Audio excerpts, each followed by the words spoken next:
Hello everyone, तो आज मैं फॉल इनटू पैराडाइज मांगा को एक्सप्लेन करने जा रही हूँ।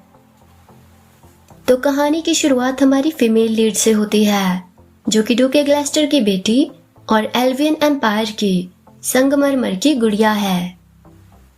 हमारी फीमेल लीड को उसकी शादी के व्हाइट गाउन में दिखाया जाता है और उसकी कुछ मेड्स उसे तैयार कर रही थी। फिर हमारी फीमेल लीड कहती है कि मेरा नाम एनजे ग्लेस्टर है और मुझे एक एंजल का अवतार माना जाता है, लेकिन इस वक्त मैं सिर्फ अपनी इस डरावनी शादी से बचकर भागने के अलावा और कुछ भी नहीं चाहती हूँ। एनजे ग्लेस्टर ड्यूक ग्लेस्टर की इकलौती बेटी है, पर वो अपनी शादी के बारे में सोच सोचकर बहुत परेशान थी। एनजे अपने आप को सामने आईने में देखते हुए अपने मन में कहती है कि पूरी रात रोने की वजह से मेरी आंखें बहुत सूज गई है और इसलिए मुझे अपने आप को आईने में देखने के बाद खुद भी ऐसा नहीं लग रहा है कि ये एक होने वाली दुल्हन की शक्ल है। ये सब सोचकर एनजे निराश होकर एक लंबी सांस लेती है और फिर अपने मन में कहती है कि क्या मुझे बेहोश होने की एक्टिंग करनी चाहिए ताकि ये लोग मेरी शादी होने से रोक दे। वहीं एनजे को इतना निराश देखकर उसे तैयार कर रही उसकी दोनों मेड्स भी बहुत नर्वस हो जाती है। फिर एक मेड मुस्कुराते हुए एनजे से पूछती है कि लेडी एनजे, आपको अपना मेकअप कैसा लगा। इस पर एनजे गुस्से में आग बबूला होकर उस मेड से कहती है कि एनी, अगर इस वक्त मेरी जगह पर तुम होती तो क्या तुम इस वक्त खुश होती। एनी से ऐसा कहकर एनजे उससे कहती है कि मेरा कॉर्सेट मुझे ढीला लग रहा है, इसलिए इसे थोड़ा और टाइट करो। एनजे की बातें सुनकर उसकी दोनों मेड्स एनजे की ड्रेस की डोरियों को पकड़कर खींचते हुए उसके कॉर्सेट को टाइट करती है। तभी एक आदमी उस कमरे के बाहर आता है और फिर दरवाजे पर नॉक करते हुए एनजे से कहता है कि लेडी एनजे, आपका पूजा के हॉल में पहुंचने का समय हो गया है। पर कमरे के बाहर खड़े हुए उस आदमी की ये बात सुनकर एनजे बहुत घबरा जाती है, जिसकी वजह से उसके पसीने छूट जाते हैं। फिर एनजे घबराते हुए अपने मन में कहती है कि समय हो गया। यह सोचकर एनजे अपना कंपकपाता हुआ हाथ अपने मुंह की तरफ ले जाने लगती है, पर तभी अचानक से वो रुक जाती है और फिर अपने हाथ में पहने हुए अपने व्हाइट जालीदार ग्लव्स की तरफ देखते हुए अपने मन में कहती है, क्यों, मैंने तो अपने ग्लव्स मुंह में डालकर लगभग गंदे ही कर दिए थे। ये सोचकर एनजे अपने आप से कहती है कि इस वक्त मुझे हर एक छोटी से छोटी कीमती चीज संभाल कर रखनी होगी, क्योंकि मुझे नहीं पता कि मेरी शादी के बाद क्या होगा। इस सब के बाद एनजे अपने हाथों में एक सफेद फूलों का बुकेट लिए पूजा के हॉल की तरफ जाने लगती है और फिर अपने मन में कहती है कि भगवान जी, आपने मुझे इतनी सारी मुश्किलों में क्यों डाल दिया। ये सोचकर एनजे अपने आप से कहती है कि इस हॉल की ये पुरानी सिंपल सी कुर्सियां और ये ग्रे कलर की दीवारें, ये सब तो जैसा मैंने मेरी शादी के लिए सोच रखा था उससे जरा भी नहीं मिलता है। यह सब सोचकर एनजे आगे बढ़ते हुए एक नजर वहां पर फ्रंट चेयर पर बैठे हुए एक ब्लॉन्ड बालों वाले लड़के की तरफ देखती है, जो कि एनजे की तरफ देखकर मुस्कुरा रहा था। फिर एनजे कहते हैं कि इस तरह से ऐसी जगह में मेरी शादी होने का पूरा श्रेय इस आदमी को जाता है, जो कि यहाँ का चालाक एम्परर विलियम कार्डिनर है। विलियम कार्डिनर एनजे को वहां पर देखकर मुस्कुराते हुए तालियां बजाने लगता है। फिर एनजे कहते हैं कि ड्यूक ग्लेस्टर का घर इस पूरे एल्वियन एम्पायर में सबसे ज्यादा अमीर और दबदबा रखने वाला है, लेकिन फिर भी मेरे पिता राजघराने के साथ रिश्ता रखना चाहते थे, इसीलिए उन्होंने बिना कोई देर किए मेरी सगाई प्रिंस फिलिप कार्डिनर से करवा दी, क्योंकि फिलिप कार्डिनर राजगद्दी का होने वाला उत्तराधिकारी था। लेकिन यह सब ज्यादा समय तक नहीं चला, क्योंकि प्रिंस फिलिप गुस्सैल नेचर का था, इसलिए बहुत से नोबल परिवार नहीं चाहते थे कि प्रिंस फिलिप राजगद्दी को संभाले। और बात तब बिगड़ी जब दूसरे प्रिंस विलियम कार्डिनर ने इस सब का फायदा उठाकर फिलिप की कमजोरियों और बुरे कामों की जानकारी इकट्ठा करनी शुरू कर दी और फिर फिलिप को नापसंद करने वाले नोबल्स की मदद लेकर फिलिप को एम्पायर से बाहर निकाल दिया और फिर उसकी जगह पर खुद एम्परर बन गया। एनजे कहती है कि एम्परर बनने के बाद विलियम ने यह ऐलान किया कि प्रिंस फिलिप के जाने के बाद वो नहीं चाहता है कि फिलिप की मंगेतर अपने होने वाले जीवन साथी की याद में दुखी रहे।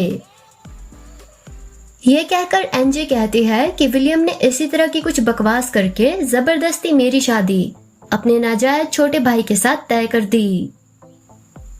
लेकिन विलियम के इस अनाउंसमेंट के बाद मेरे पिता मुझ पर बहुत भड़क गए। मैंने उन्हें समझाने की बहुत कोशिशें की कि इस सब में मेरी कोई गलती नहीं है और मैंने वो सब किया जो उन्होंने मुझे करने को कहा था। लेकिन उन्होंने मेरी एक नहीं सुनी और मुझसे कहा कि भले ही मैं उनकी इकलौती औलाद हूँ, लेकिन मैं किसी काम की नहीं हूँ। अपने पिता की ये बातें सुनकर एनजे भी काफी गुस्सा हो गई थी, इसलिए वो ऊंची आवाज में अपने पिता से कहती है कि मैं भी ये शादी नहीं करना चाहती हूँ। इस पर एनजे के पिता गुस्से में एनजे से कहते हैं कि मैंने तुम्हें नए एम्परर विलियम को सेड्यूस करने के लिए कहा था, ना कि उसे इरिटेट करने को। लेकिन तुम तो विलियम को अपने प्यार के जाल में फंसाकर उससे शादी करके उसकी एम्प्रेस बनने के बजाय सब कुछ बर्बाद कर रही हो। यह सब कहकर एनजे के पिता उसे घूरकर वार्निंग देते हुए कहते हैं कि अब से मेरे रास्ते में मत आना और ना ही आज के बाद मुझे तुम्हें लेकर मेरे कान में कोई आवाज पड़नी चाहिए। अब से बिल्कुल खामोश होकर अपनी जिंदगी जीना। उस वक्त अपने पिता की ये बातें सुनने के बाद एनजे बहुत हैरान हो गई थी और वो काफी घबरा भी गई थी। फिर एनजे रोते हुए अपने हाथों में पकड़े उस सफेद फूलों के बुकेट की तरफ देखते हुए कहती है कि इस तरह से मेरे पिता ने मुझसे मुंह मोड़ लिया और इसीलिए आज वो यहाँ पर मेरी शादी में भी नहीं आए। ये सब सोचकर एनजे वहां पर खड़े हुए धीमे धीमे सिसकियां भरने लगती है। पर तभी वहीं पास ही प्रिस्ट के सामने खड़े हुए एनजे के होने वाले दूल्हे को भी एनजे की सिसकियों की आवाज सुनाई दे जाती है। इसलिए वो मुड़कर थोड़े गुस्से में पीछे विलियम की तरफ देखता है। एनजे का होने वाला दूल्हा एडन फिट्जरॉय है, जो कि पुराने एम्परर का नाजायज बेटा है। वहीं एनजे को रोता हुआ और एडन को इतना गुस्सा देखकर प्रिस्ट बहुत नर्वस हो जाता है और वो काफी डर भी जाता है। इसलिए वो जल्दी जल्दी एनजे और एडन की शादी की रस्मों को पढ़ता है और फिर एडन से कहता है कि अब दूल्हा अपनी दुल्हन की उंगली में उनकी शादी की अंगूठी पहना सकता है। प्रिस्ट की ये बातें सुनकर फिर से एडन थोड़ा गुस्सा होकर पीछे कुर्सी में बैठे हुए विलियम की तरफ देखता है। ये देखकर विलियम हंसते हुए एडन से पूछता है कि क्या हुआ सर एडन। विलियम की बातें सुनकर एडन उससे कहता है कि क्या आपने शादी की अंगूठी नहीं लाई है? योर मैजेस्टी, आपने ये शादी अरेंज करवाई है, इसलिए शादी की सारी जिम्मेदारियां भी आपको ही पूरी करनी थी। एडन की बातें सुनकर विलियम एडन से कहता है कि ओह, प्रिस्ट को लाने और शादी की जगह ढूंढने के चक्कर में मैं अंगूठी के बारे में तो भूल ही गया और मैंने सोचा था कि तुम या फिर डूके ग्लेस्टर अंगूठी ले आएंगे। विलियम की ये बातें सुनकर एडन गुस्से में विलियम की तरफ देखता है और फिर प्रिस्ट से कहता है कि तो अंगूठी पहनाने की इस रस्म को छोड़ देते हैं।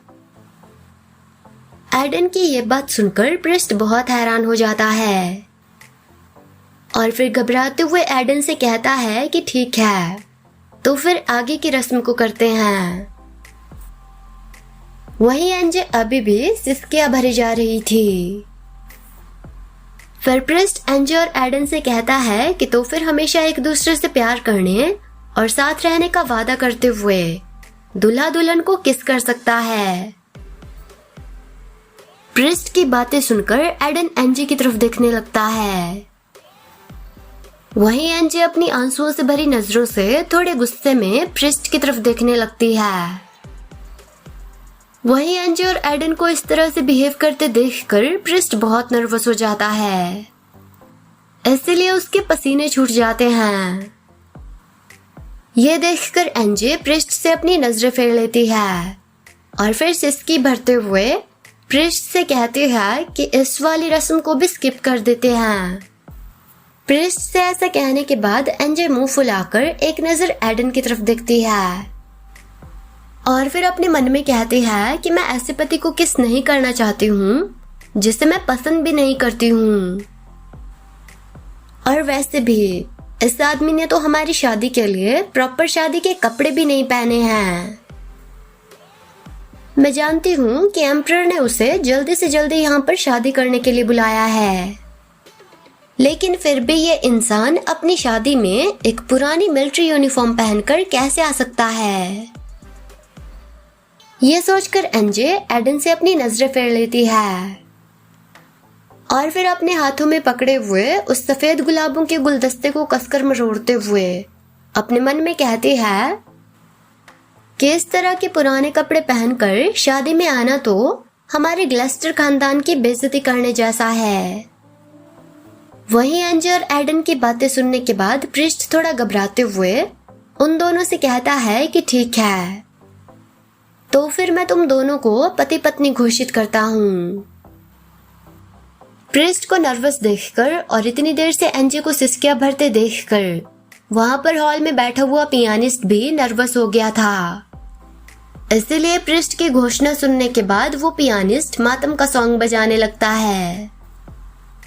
ये देखकर एनजे और एडन दोनों ही दुखी होकर वहां से जाने लगते हैं। तभी वो पियानिस्ट घबराते हुए कहता है कि ओह, मैंने गलत सॉन्ग बजा दिया। एडन और एनजे काफी निराश लग रहे थे। फिर एनजे अपने मन में कहती है कि क्या जोड़ी है। एडन एक नाजायज औलाद और एक रिटायर्ड सोल्जर है, वहीं मैं एक डोके की बेटी हूँ जो अचानक से एक एम्प्रेस बनने के बजाय इस आदमी की वाइफ बन गई। हमारी शादी की रस्में अधूरी थी और हमें हमारी शादी में आशीर्वाद देने के लिए भी कोई नहीं आया था। ऊपर से हम पर यह शादी जबरदस्ती थोपी गई है, इसलिए हमारी शादी के लिए एक खुशी का नहीं बल्कि मातम का सॉन्ग ही परफेक्ट बैठता है। शादी करके चर्च से बाहर आने के बाद एडन एनजे से कहता है कि वो अपनी नौकरानियों को उनके साथ घर नहीं ले जा सकती है। एडन की बातें सुनकर एनजे बहुत शॉक्ड हो जाती है और फिर एडन से पूछती है कि वो अपने सर्वेंट्स और मेड्स को अपने साथ क्यों नहीं ले जा सकती है। इस पर एडन एनजे से कहता है कि मेरे पास तुम्हें रखने के लिए भी मुश्किल से ही थोड़ी सी जगह है, तो फिर मैं तुम्हारे सर्वेंट्स और मेड्स को कहां पर रखूंगा। एडन की बातें सुनकर एनजे उससे पूछती है कि तो फिर मेरे घर पहुंचने में कौन मदद करेगा। इस पर एडन उससे कहता है कि तुम्हें इसमें मदद की क्या जरूरत है, और वैसे भी हमारा घर यहाँ से ज्यादा दूर नहीं है। एडन की ये बातें सुनकर एनजे एक सफेद फ्लफी पंछी की तरह गुस्सा होते हुए उससे कहती है कि अगर मेरी मेड्स और मेरे सर्वेंट्स मेरे साथ नहीं जाएंगे तो फिर मेरी मसाज कौन करेगा, मुझे पंखा कौन झलेगा और मुझे बुक्स पढ़कर कौन सुनाएगा। क्या उनकी जगह पर तुम ये सब करोगे। एनजे की बातें सुनकर एडन उससे कहता है कि तुम्हारे हाथ और आंखें किस लिए है, तुम खुद ये सब कर सकती हो। एडन की ये बातें सुनकर एनजे बहुत गुस्सा हो जाती है। तभी एनजे की मेड एनी दौड़कर वहां पर आती है। ये देखकर एनजे एनी से कहती है कि एनी, क्या तुमने भी ये सब सुना। एनजे और भी कुछ कहने वाली थी कि तभी एनी ग्लेस्टर फैमिली का गुस्से को शांत करने वाले हर्बल ऑयल की शीशी का ढक्कन थोड़ा सा खोल देती है, जिसे सूंघने के बाद एनजे का गुस्सा थोड़ा शांत हो जाता है। पर फिर तभी एनजे जोर से जमीन पर अपना पांव पटकती है और फिर एडन की तरफ उंगली करते हुए चिल्लाकर एडन से कहती है कि लेकिन चाहे कुछ भी हो, मैं अपनी मेट्स के बिना यहाँ से नहीं जाऊंगी। एडन से ऐसा कहने के बाद एनजे अपने मन में सोचती है कि जब उसे लगेगा कि मैं अपना फैसला नहीं बदलूंगी तो वो अपने आप ही हार मान लेगा और मेरी बात मान जाएगा। पर एनजे की बातें सुनने के बाद एडन वहां पर गाड़ी भरकर रखे हुए एनजे के बहुत सारे सामान में से उसका एक ब्रीफकेस उठाता है और उसे गाड़ी से उतार कर नीचे रख देता है। यह देखकर एनजे गुस्से में उससे पूछती है कि ये तुम क्या कर रहे हो। यह पूछकर एनजे दौड़कर एडन की तरफ आते हुए उससे कहते हैं कि मेरे सामान को हाथ मत लगाओ। तभी एडन एनजे से कहता है कि जितने मिनट तुम यहाँ पर वेस्ट करोगी उतने ही तुम्हारे सामान के बैग मैं हर 1 मिनट में गाड़ी से नीचे उतार कर कम कर दूंगा। यह सुनकर एनजे एडन के हाथ से अपना वो सूटकेस छीन लेती है और फिर एडन से कहती है कि लापरवाह बुली, इस सूटकेस में मेरे सारे परफ्यूम्स हैं और तुम्हारे इस तरह से इसे उतारने की वजह से वो टूट सकते हैं। एडन से ऐसा कहने के बाद एनजे उसे बुली, डिमन और राक्षस कहने लगती है। पर तभी एडन एक लंबी सांस लेता है और फिर एक और सूटकेस को गाड़ी से नीचे उतारते हुए एनजे से कहता है कि लेडी एनजे, आप तो बहुत ही डरावनी हो और वैसे भी हमारी गाड़ी में आपका इतना सारा सामान रखने के लिए जगह नहीं है, इसलिए आप सिर्फ जरूरी सामान ही अपने साथ लेकर क्यों नहीं चलती हैं। एडन की बातें सुनकर एनजे गुस्से में उससे कहती है कि मुझे इस सारे सामान की जरूरत है और तुम मेरे सामान को मेरी परमिशन के बिना हाथ मत लगाओ। ऐसे कहकर एनजे गुस्से में एडन को एक नाजायज बच्चा होने की वजह से नीच बास्टर्ड कहकर बुलाती है। पर एनजे की ये बात सुनकर एडन बहुत उदास हो जाता है। एडन को इतना उदास देखकर एनजे थोड़ा घबरा जाती है और फिर अपने मन में कहती है कि उप्स, मुझे गुस्से में उसे ऐसा नहीं कहना चाहिए था। मेरा ऐसा कहने से उसे बहुत बुरा लग गया होगा। पर तभी एडन एनजे के सूटकेस को जमीन पर रखते हुए एनजे से कहता है कि आपने बिल्कुल सही कहा, इसलिए मैं बहुत ही ज्यादा निर्दयी हूँ और मुझे कॉम्प्रोमाइज करना तो बिल्कुल भी नहीं आता है। एडन की बातें सुनकर एनजे पीछे मुड़कर अपनी मेट्स की तरफ देखती है और फिर उन दोनों से कहती है कि एनी, सोफी, तुम दोनों क्या कर रही हो? जाओ और जाकर फिर से मेरे सामान को कैरेज में रख दो। पर एनजे की बातें सुनकर उसकी दोनों मेट्स बहुत घबरा जाती है और फिर नर्वस होकर एक दूसरे की तरफ देखने लगती है। अपनी दोनों मेट्स को ऐसे बिहेव करते हुए देखकर एनजे बहुत गुस्सा हो जाती है और फिर गुस्से में अपने दांत घिसते हुए अपने मन में सोचती है कि ये दोनों क्या कर रही है। क्या वो दोनों मेरे ऑर्डर्स इसलिए नहीं मान रही है क्योंकि अब मैं ग्लेस्टर फैमिली की मेंबर नहीं रही? यह सोचकर एनजे उन दोनों की तरफ अपनी उंगली करते हुए चिल्लाकर उनसे कहती है कि मैं इस सब के बारे में अपने पिता को बताऊंगी और तुम दोनों की शिकायत करूंगी। एनजे ये कह ही रही थी कि तभी एडन एनजे के पीछे आकर उससे पूछता है कि तुम्हारा मतलब है कि तुम डू के ग्लेस्टर से शिकायत करोगी? एडन की आवाज सुनकर एनजे पीछे मुड़कर एडन की तरफ देखती है और फिर उससे कहती है कि हाँ, तुमने ठीक कहा और मैं सिर्फ इन दोनों की ही नहीं बल्कि तुम्हारी भी शिकायत करूंगी। पर एनजे ने अभी ऐसा कहा ही था कि तभी अचानक से एनजे एडन को वहां पर देखकर थोड़ा घबरा जाती है। तभी एनजे की बातें सुनने के बाद एडन हंसने लगता है और फिर एनजे से कहता है कि आपकी ये बातें सुनने के बाद तो मैं इतना डर गया हूँ कि आज की रात तो डर की वजह से मुझे नींद भी नहीं आएगी। वहीं एडन को हंसते हुए यह सब कहते हुए देखकर एनजे बहुत दुखी और गुस्सा हो जाती है और फिर अपने होंठ चिबाते हुए अपने मन में कहती है कि उसे पहले से ही पता है कि मेरे पिता जो मेरी शादी को भी अटेंड करने नहीं आए, वो अब मेरी बिल्कुल भी परवाह नहीं करते हैं, इसलिए अब वो मेरे लिए कुछ भी नहीं करेंगे। यह सब सोचकर एनजे अपने मन में सोचती है कि ऐसा नहीं है, इस वक्त मेरे पिता बहुत गुस्से में हैं, इसलिए जब उनका गुस्सा शांत हो जाएगा तो वो मेरी मदद जरूर करेंगे। यह सब सोचकर एनजे एडन से कहती है कि ठीक है। एनजे की ये बात सुनकर एडन एनजे का एक और सूटकेस गैरेज से नीचे उतारते उतारते रुक जाता है। फिर एनजे एडन से कहती है कि मैं अपनी मेड्स के बिना ही तुम्हारे साथ चलने को तैयार हूँ, इसलिए अब तुम मेरे सामान को हाथ मत लगाओ। ये कहकर एनजे अपने मन में सोचती है कि वैसे भी अब मेरी मेड्स मेरी साइड में नहीं है और ना ही मेरे सामान में कोई कीमती चीज है, इसलिए मेरे पास जो कुछ भी है मुझे वो सब कुछ अपने साथ लेकर चलना होगा। बस मुझे किसी भी तरह से अपने इस ड्रेस के साथ कैरेज में फिट होना होगा। ऐसा सोचकर एनजे अपनी उन दोनों मेट्स से कहती है कि एनी, सोफी, मेरी कैरेज में चढ़ने में मदद करो।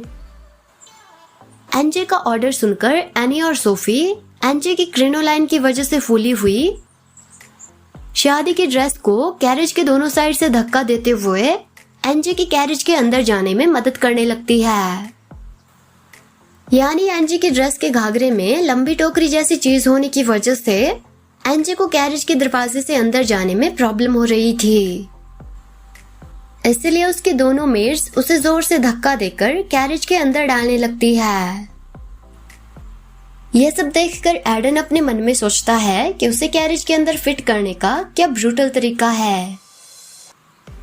वहीं बड़ी मुश्किल से कैरेज के अंदर जाकर बैठने के बाद एनजे अपने मन में कहती है कि इस ड्रेस में लगे हुए कॉर्सेट और क्रिनोलाइन की वजह से तो अगर मुझे जरूरत पड़ी तो मैं तो भाग भी नहीं पाऊंगी। वहीं एडन को आराम से कैरेज के अंदर सामने वाली सीट पर बैठे हुए देखकर एनजे थोड़ा नाराज हो जाती है। तभी एनजे की मेड एनी एनजे से कहती है कि माय लेडी, अपना ध्यान रखिएगा। एनी की ये बातें सुनकर एनजे हाँ में सिर हिलाकर एनी को ठीक है कहकर जवाब देती है और फिर अपने सामने की सीट पर आंखें बंद करके बैठे हुए एडन की तरफ देखते हुए अपने मन में कहती है कि सब कुछ बहुत ऑकवर्ड था। हमारी शादी के लिए ना तो किसी ने कोई शुभकामनाएं दी और ना ही किसी ने कोई आशीर्वाद दिया। यहाँ तक कि मेरी विदाई भी बहुत अजीब तरीके से हुई। एनजे और एडन का कैरेज उनके घर की तरफ निकल पड़ता है। फिर एनजे कैरेज की खिड़की से बाहर की तरफ देखते हुए अपने मन में कहती है कि एनी ने ही सबसे ज्यादा समय मेरे साथ बिताया है और मेरे कामों में मदद की है और मेरे पिता डूके ग्लेस्टर के घर से सिर्फ एक एनी ही है जिसने मुझे मेरी विदाई के समय अपना ध्यान रखने के लिए कहकर मुझे विदा किया। एनजे कैरेज की खिड़की पर लगे हुए पर्दे को हटाकर बाहर की तरफ देखते हुए अपने मन में कहती है कि पर्सली, लेजली या फिर जो कोई भी नाम की वो जो जगह है, मुझे पता है कि वो जगह मेरे घर जितनी आलीशान तो नहीं होगी, लेकिन फिर भी मैं उम्मीद करती हूँ कि वो जगह रहने लायक हो। थोड़े समय बाद एडन और एनजे का कैरेज एडन के घर के बाहर पहुंच जाता है, पर उस जगह पर पहुंचने पर एनजे को एक पुराना सा पेट हाउस दिखता है जिसके बाहर कुछ मुर्गियां दाना चुग रही थी और वहीं पास ही कुछ सुअर घास खा रहे थे। तभी एनजे की नजर उस पेट हाउस के पास ही एक पुराने मकान पर जाती है। क्योंकि उस मकान के सामने के पेड़ बिल्कुल सूख गए थे, इसलिए उस मकान को देखने पर बहुत ही डिप्रेसिंग वाइब आ रही थी।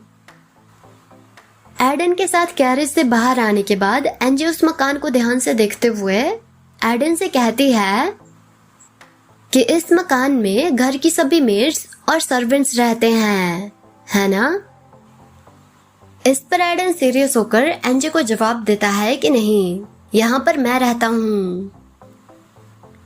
एंजे से ऐसा कहने के बाद एडन इविल तरीके से मुस्कुराते हुए एंजे की तरफ देखता है और फिर एंजे से कहता है कि और अब से तुम भी मेरे साथ इसी घर में रहने वाली हो।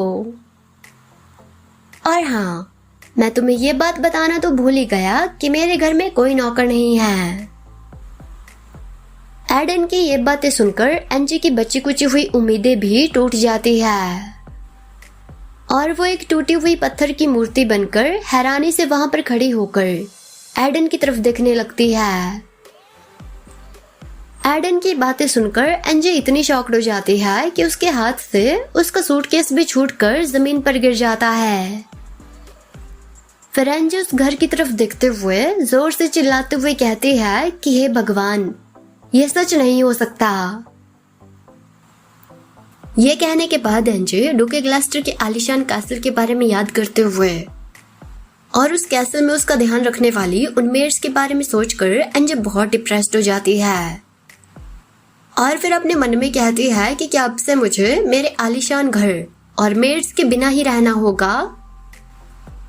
यह सब सोचकर एंजे पीछे मुड़कर एडन की तरफ देखती है और फिर गुस्से में चिल्लाते हुए एडन से कहती है कि मैं अभी के अभी इस शादी को तोड़ना चाहती हूँ। मैं इस तरह के घर में बिल्कुल भी नहीं रह सकती हूँ। एंजे की बातें सुनकर एडन एक लंबी सांस लेता है और फिर एंजे से कहता है कि जैसी तुम्हारी मर्जी। अगर तुम्हें इस घर में रहने से इतनी ही नफरत है तो तुम अस्तबल में रह सकती हो। एंजे से ऐसा कहने के बाद एडन अपने मन में सोचता है कि ये लड़की फिलिप के लिए बिल्कुल परफेक्ट थी। फिलिप और इस लड़की का बचपना देखकर तो ऐसा लगता है कि जैसे इन दोनों की जोड़ी तो स्वर्ग से बनकर आई हो। यह सब सोचकर एडन सूटकेस उठाकर घर की तरफ आगे बढ़ते हुए एंजे से कहता है कि मेरे घर का एक नियम है कि मेरे घर में सभी लोग अपना काम खुद करते हैं।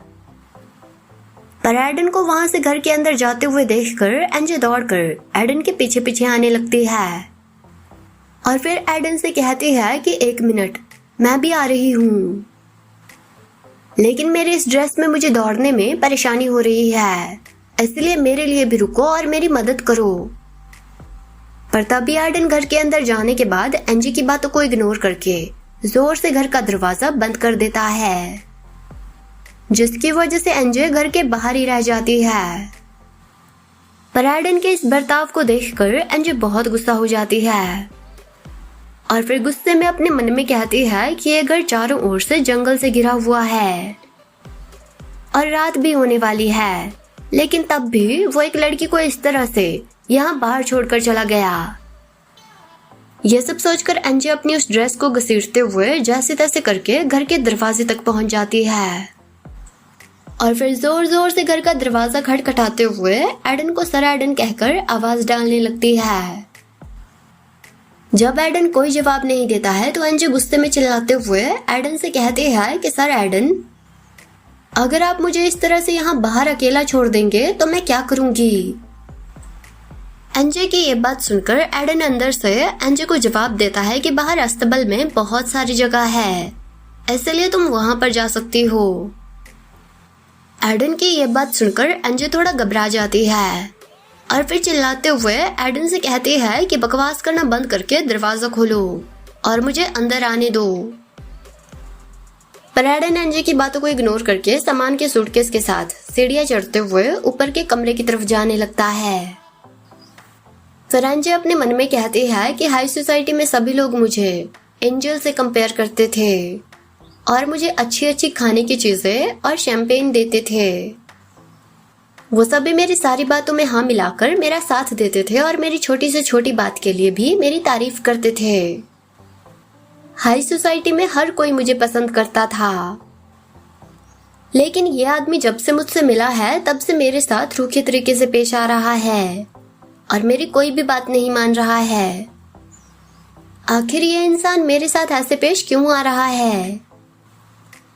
यह सब सोचकर एंजे और भी ज्यादा गुस्सा हो जाती है और फिर जोर जोर से दरवाजा खटखटाते हुए चिल्लाते हुए एडन से कहती है कि सर एडन, मैंने कहा कि दरवाजा खोलिए। अगर आप दरवाजा नहीं खोलोगे तो आप नर्क में जाओ। एनजे ये कह ही रही थी कि तभी अचानक से एडन दरवाजा खोल देता है। पर क्योंकि एनजे की ड्रेस भारी थी और वो दरवाजे पर अपना थोड़ा भार देकर खड़ी थी, इसलिए अचानक से एडन के दरवाजा खोलने की वजह से एनजे का बैलेंस बिगड़ जाता है और वो अंदर की तरफ गिरने लगती है। ये देखकर एडन एनजे को उसके कंधों से पकड़कर संभाल लेता है और फिर एनजे से कहता है कि अगर अगली बार से तुम मेरे घर की बेइज्जती करोगी तो तुम यहाँ नहीं बल्कि अस्तबल में रहोगी। एडन की ये बात सुनकर एनजे गुस्से में एडन को घूरते हुए उससे कहती है कि तुम्हारी ये कहने की हिम्मत भी कैसे हुई कि मैं अस्तबल में रहूं। एनजे अभी ये कह ही रही थी कि तभी एडन एनजे से कहता है कि मेरे ख्याल से जंगल भी रहने के लिए एक अच्छी ऑप्शन है। एडन एनजे को उसके कंधों से पकड़कर उसके सामने खड़े हुए एनजे को डराते हुए कहता है कि वैसे भी तुम एकदम सही टाइम पर आई हो। अभी अभी सर्दियां खत्म हुई है, इसलिए जंगल के सभी भालू अपनी लंबी नींद से जाग गए हैं और मेरे ख्याल से तुम उन भालुओं की बहुत ही अच्छी दोस्त बन सकती हो। एडन की ये बातें सुनकर एनजे थोड़ा घबरा जाती है। तभी एडन गुस्से में एनजे से कहता है कि और जहां तक बात मेरे नर्क में जाने की है तो वो तो मैं वैसे भी जाऊंगा ही, क्योंकि वॉर लड़ते हुए मैंने इससे भी कई गुना बुरी चीजें की है। इसलिए तुम्हारी इस तरह की धमकियां मुझ पर काम नहीं करेगी। एडन को गुस्सा देखकर एनजे थोड़ा घबरा जाती है, जिसकी वजह से उसे हिचकियां आने लगती है। तभी एडन एनजे को छोड़कर उससे मुंह मोड़ लेता है और फिर वहां से जाते हुए एनजे से कहता है कि तुम्हारा कमरा दूसरी मंजिल में है, इसलिए तुम अपने कमरे में जाकर आराम कर सकती हो।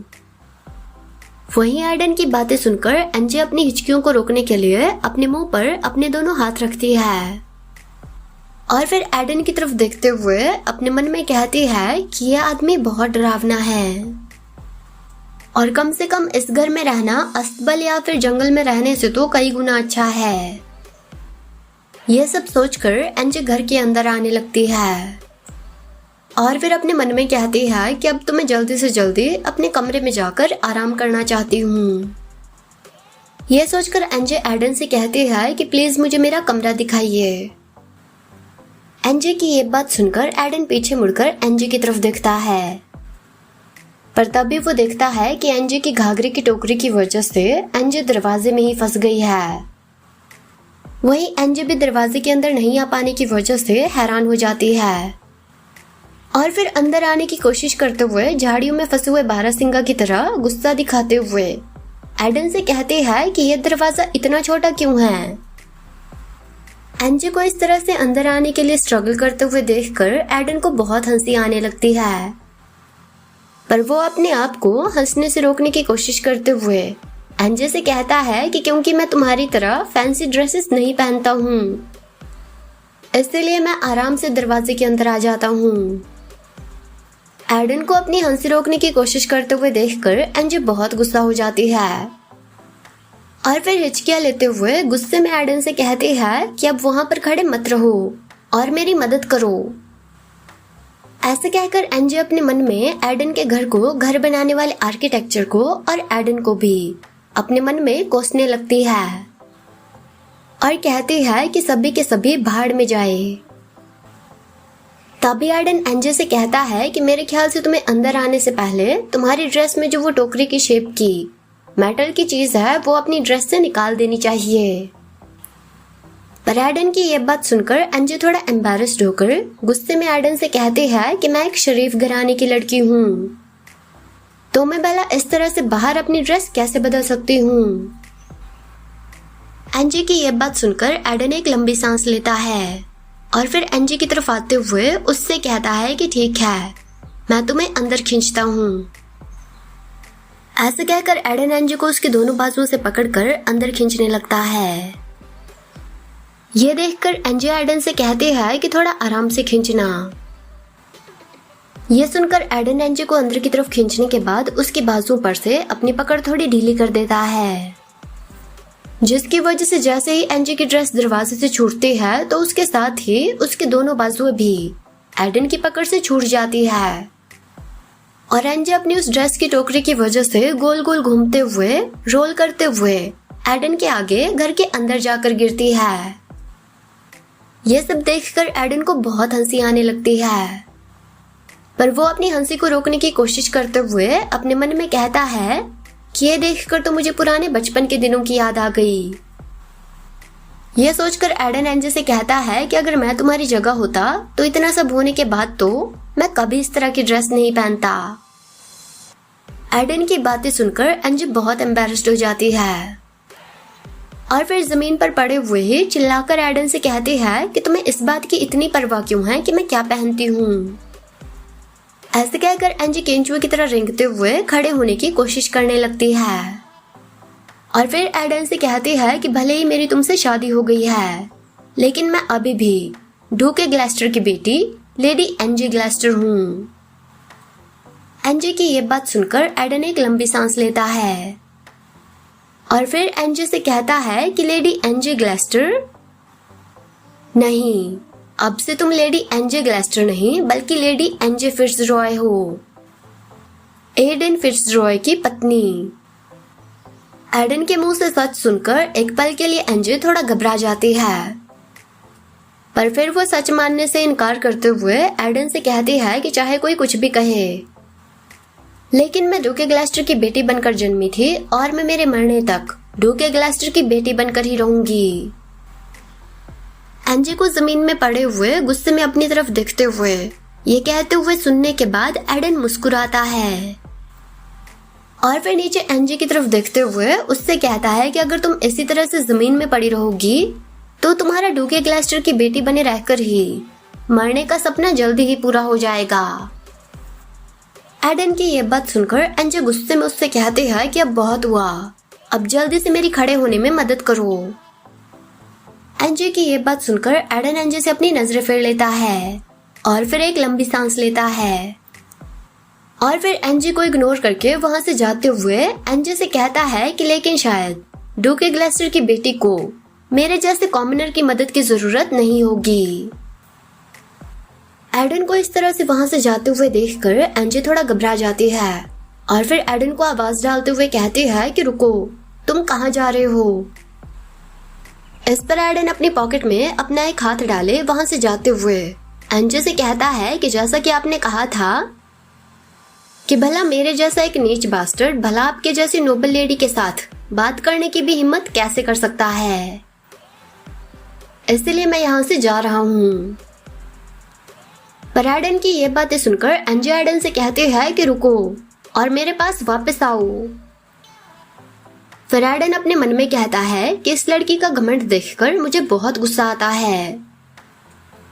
यह सोचकर एडन चलते चलते रुक जाता है और फिर अपने सामने दीवार पर टंगी हुई अपने दादा की तस्वीर को देखते हुए अपने मुंह में बड़बड़ाता है कि शायद मुझ पर भी कैपिटल के नोबल लोगों का असर होने लगा है, इसलिए अब मैं भी उनकी तरह गुस्सा करने लगा हूँ। ये सब सोचकर एडन फिर से अपने मन में सोचता है कि लेकिन अब से मैं क्या करूंगा। काश मैं दुनिया का कोई भी बहाना बनाकर इस लड़की से अपना पीछा छुड़ा पाता, लेकिन विलियम का भरोसा नहीं किया जा सकता है और ना ही उसके हर वक्त मुस्कुराते हुए चेहरे को पढ़ा जा सकता है। और ये तो दुनिया की आखिरी चीज होगी जो मैं विलियम से दुश्मनी मोल लेकर अपनी शांति भरी जिंदगी को अपने ही हाथों से बर्बाद कर दूं। और इसका मतलब ये भी है कि मुझे तब तक इस लड़की के साथ रहना होगा जब तक कि विलियम इस लड़की के बारे में भूल नहीं जाता। यह सब बातें सोचकर एडन निराश होकर एक लंबी सांस लेता है।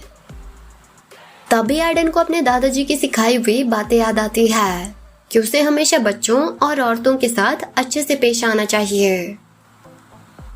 अपने दादाजी की सीख को याद करके एडन अपने दादाजी की तस्वीर से कहता है कि लेकिन दादाजी मैं क्या करूं, ये लड़की मुझे बार बार गुस्सा दिलाती है। एडन ये सब सोचकर अपने दादाजी की तस्वीर की तरफ देखता रहता है।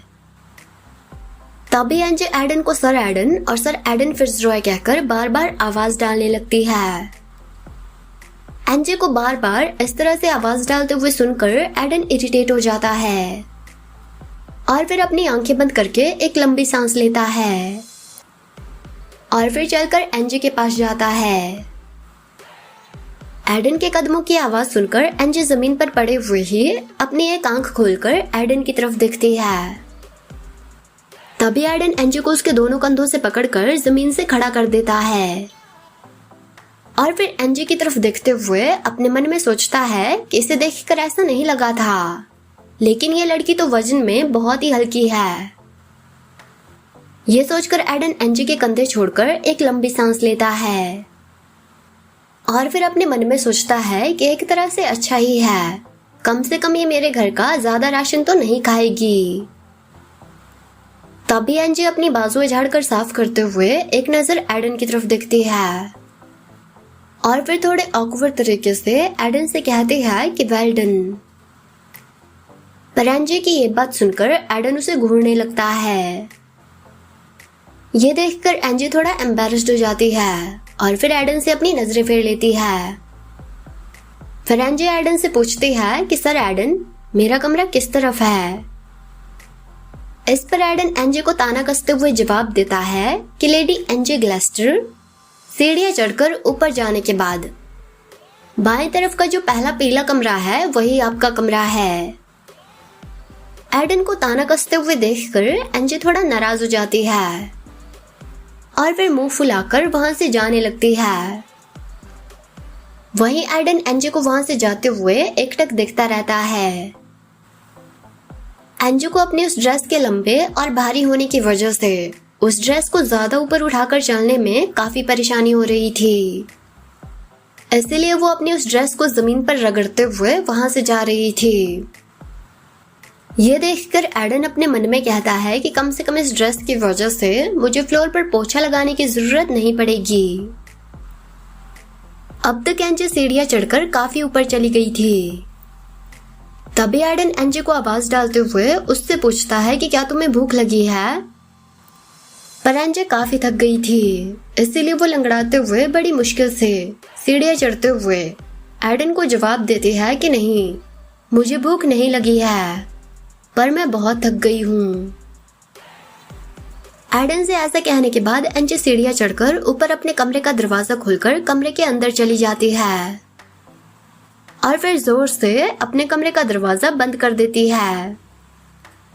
इतने जोर से दरवाजे के बंद होने की आवाज सुनकर एडन अपनी आंखें बंद कर देता है और फिर अपने मन में कहता है कि मैं उम्मीद करता हूँ कि ये मुझसे दूर ही रहे और मेरे रास्ते में आकर मुझे परेशान ना करे।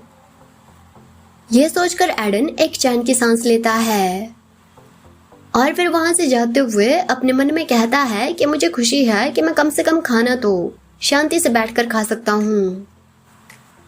पर एडन ये सोच ही रहा था कि तभी अचानक से एनजे के कमरे से उसके चिल्लाने की आवाज आती है और फिर एनजे चिल्लाते हुए कहती है कि हे मेरे भगवान। वहीं एनजे की आवाज सुनकर एडन पीछे मुड़कर ऊपर सेकंड फ्लोर की तरफ देखता है और फिर अपने मन में सोचता है कि आखिर अब क्या हुआ। वहीं ऊपर एनजे अपने चेहरे को शीशे में देखकर बहुत हैरान हो गई थी, इसलिए वो इतने जोर से चिल्लाई थी। एनजे अपने आप को शीशे में देखते हुए कहती है कि मैं कितनी मैली कुचैली दिख रही हूँ।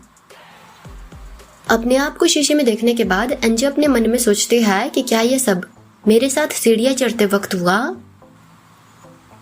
ये सोचकर वो अपने हाथों की तरफ देखती है जो सीढ़ियों की गंदी रीलिंग को पकड़ने की वजह से गंदे हो गए थे और क्योंकि वो काफी थक गई थी इसलिए सीढ़ियां चढ़ते वक्त वो बार बार अपने चेहरे पर अपना हाथ रख रही थी, जिसकी वजह से उसका चेहरा भी गंदा हो गया था। यह सब याद करने के बाद एनजे जोर से एडन को आवाज डालते हुए कहती है कि सर एडन, जल्दी से मेरे लिए पानी लेकर आइए। वहीं एडन जो एनजे की चिल्लाने की आवाज सुनकर सीढ़ियों से ऊपर आने वाला था, एनजे के पानी मांगने की बात को सुनकर रुक जाता है और फिर डिप्रेस्ड होकर अपने आप से कहता है कि ऐसा लगता है कि कोई बड़ी बात नहीं है, वो बस ऐसे ही चिल्लाई, लेकिन उसने मुझे परेशान करके रख दिया है। ये सब सोचकर एडन एक छोटे से पानी के बर्तन में एनजे के लिए पानी लेकर उसके कमरे में जाता है, पर एनजे नाराज होकर मुंह फुलाए उस पानी के बर्तन को देखती रहती है। ये देखकर एडन मुस्कुराते हुए एनजे से कहता है कि माय लेडी, इसे बेसिन कहते हैं और इसका इस्तेमाल पानी को भरने के लिए किया जाता है। ऐसे कहकर एडन एनजे की हथेली में पानी की स्पेलिंग लिखते हुए कहता है कि ओह, और पानी वो होता है जिसका इस्तेमाल आप अपना चेहरा साफ करने के लिए कर। पर एडन ने अभी ये कहा ही था कि तभी एनजे गुस्से में दहाड़ते हुए एडन से कहते हैं कि मुझे पता है कि पानी क्या होता है। यह सुनकर एडन थोड़ा पीछे हट जाता है और फिर ड्रामा करते हुए एनजे से कहता है कि अच्छा, आपको पता है। ओह माय लेडी, तो फिर मुझे माफ कीजिएगा, लेकिन इस पानी को देखकर आप थोड़ा कंफ्यूज लग रही थी, इसलिए मैंने सोचा कि शायद आप कंट्री साइड के पानी को पहचान नहीं पा रही होंगी। एडन की बातें सुनकर एनजे और भी गुस्सा हो जाती है और फिर एडन से कहती है कि मैंने कहा कि मुझे पता है कि ये क्या है। ये कहकर एनजे शीशे के सामने उस पानी के बेसिन में अपना चेहरा धोते हुए अपने मन में कहते हैं कि इस आदमी ने मुझे परेशान करके रख दिया है। एनजे ये सोच रही थी कि तभी एडन एनजे के पीछे आकर वहां के एक कैबिनेट को खोलता है। ये देखकर एनजे अपने सामने ऊपर कैबिनेट की तरफ देखने लगती है। फिर एडन एनजे से कहता है कि इस कैबिनेट में टॉवल्स रखे हुए हैं। ऐसे कहकर वो एक टॉवल निकालकर एनजे को पकड़ाता है। फिर एनजे एडन से उस टॉवल को लेते हुए अपने मन में कहते हैं कि ओह हाँ, अब से मुझे मेरा सारा काम खुद ही करना होगा। पर एनजे काफी ऑकवर्ड लग रही थी, इसलिए एडन वहां से जाते हुए एनजे से कहता है कि मैं नीचे वाले फर्स्ट फ्लोर पर जा रहा हूँ, इसलिए अगर तुम्हें मेरी जरूरत हो तो तुम मुझे आवाज डाल सकती हो। पर तभी एनजे एडन को आवाज डालकर रोकते हुए कहते हैं कि रुको। एनजे की आवाज सुनकर एडन दरवाजे के पास रुक जाता है और फिर पीछे मुड़कर एनजे की तरफ देखते हुए उससे पूछता है कि बोलो, अब तुम्हें किस चीज की जरूरत है। पर एडन की ये बात सुनकर एनजे थोड़ा परेशान होकर अपने नाखून चबाते हुए कुछ सोचती रहती है और चुपचाप वहां पर खड़ी रहती है। ये देखकर एडन एनजे से पूछता है कि लेडी एनजे, क्या बात है। फिर एनजे शीशे के सामने अपना सर झुकाए खड़े हुए अपने नाखून चबाते हुए एडन से कहते हैं कि मेरी ड्रेस। इतना कहकर एनजे चुप हो जाती है और फिर अपनी नजरें चुराते हुए ब्लश करते हुए एडन से कहती है कि मुझे मेरी ड्रेस को खोलने में मदद चाहिए। एनजे की ये बात सुनकर और उसे ब्लश करते हुए देखकर एडन बिल्कुल खामोश हो जाता है और एक टक एनजे की तरफ देखने लगता है। तभी एनजे एडन से कहते हैं कि वैसे मेरी मेड मेरी इस तरह के कामों में मदद करती थी, लेकिन क्योंकि यहाँ पर मेरी मदद करने के लिए मेरी कोई भी मेड नहीं है, तो एनजे फिर से इतना ही कहती है और चुप हो जाती है। ये देखकर एडन वॉशरूम से बाहर जाते हुए एनजे से कहता है कि ठीक है, तो फिर आपके कमरे में चलते हैं। एडन की ये बात सुनकर एनजे बहुत शॉक्ड हो जाती है और फिर हैरान होकर एडन से पूछती है कि क्या आपका मतलब है कि अभी इसी वक्त। पर एडन वहां से बाहर एनजे के कमरे में चला जाता है। ये देखकर एनजे कहती है कि ठीक है। ऐसे कहकर एनजे दुखी होकर अपने मन में कहती है कि एनी सोफी, इस वक्त मुझे तुम दोनों की बहुत याद आ रही है। इसके बाद एनजे और एडन एनजे के कमरे में जाकर एक फुल बॉडी लेंथ मिरर के सामने जाकर खड़े हो जाते हैं। फिर एडन एनजे से कहता है कि पीछे की तरफ मुड़ो, मैं तुम्हारी ड्रेस की डोरियां खोल देता हूँ और फिर मैं जल्दी से इस कमरे से बाहर चला जाऊंगा। वहीं एनजे अब तक बहुत थक चुकी थी, इसलिए वो मायूस होकर अपने मन में कहती है कि मुझे ये बात तो रियलाइज हो गई है कि जितनी ज्यादा सुंदर ड्रेस होगी उसे खोलने में उतनी ही ज्यादा परेशानी होगी। यह सोचकर एनजे अपने मन में कहती है कि सभी नोबल लेडीज की ड्रेसेस बहुत सुंदर होती है, लेकिन वो ड्रेसेस पहनने में उतनी ही ज्यादा कॉम्प्लिकेटेड भी होती है। इसके अलावा ड्रेस का कमर को पतला दिखाने वाला वो कॉर्सेट और फ्रॉक में लगा हुआ वो मेटल पीस ड्रेस को पहनने पर उसे बहुत ही ज्यादा टाइट और भारी कर देते हैं। इसलिए नोबल लेडीज की ड्रेसेस पहनने में बहुत ही अनकंफर्टेबल भी होती है। और एक थिन ड्रेस कॉर्सेट और क्रिनोलाइन के अलावा ज्वेलरीज और बाकी एक्सेसरीज भी पहननी पड़ती है।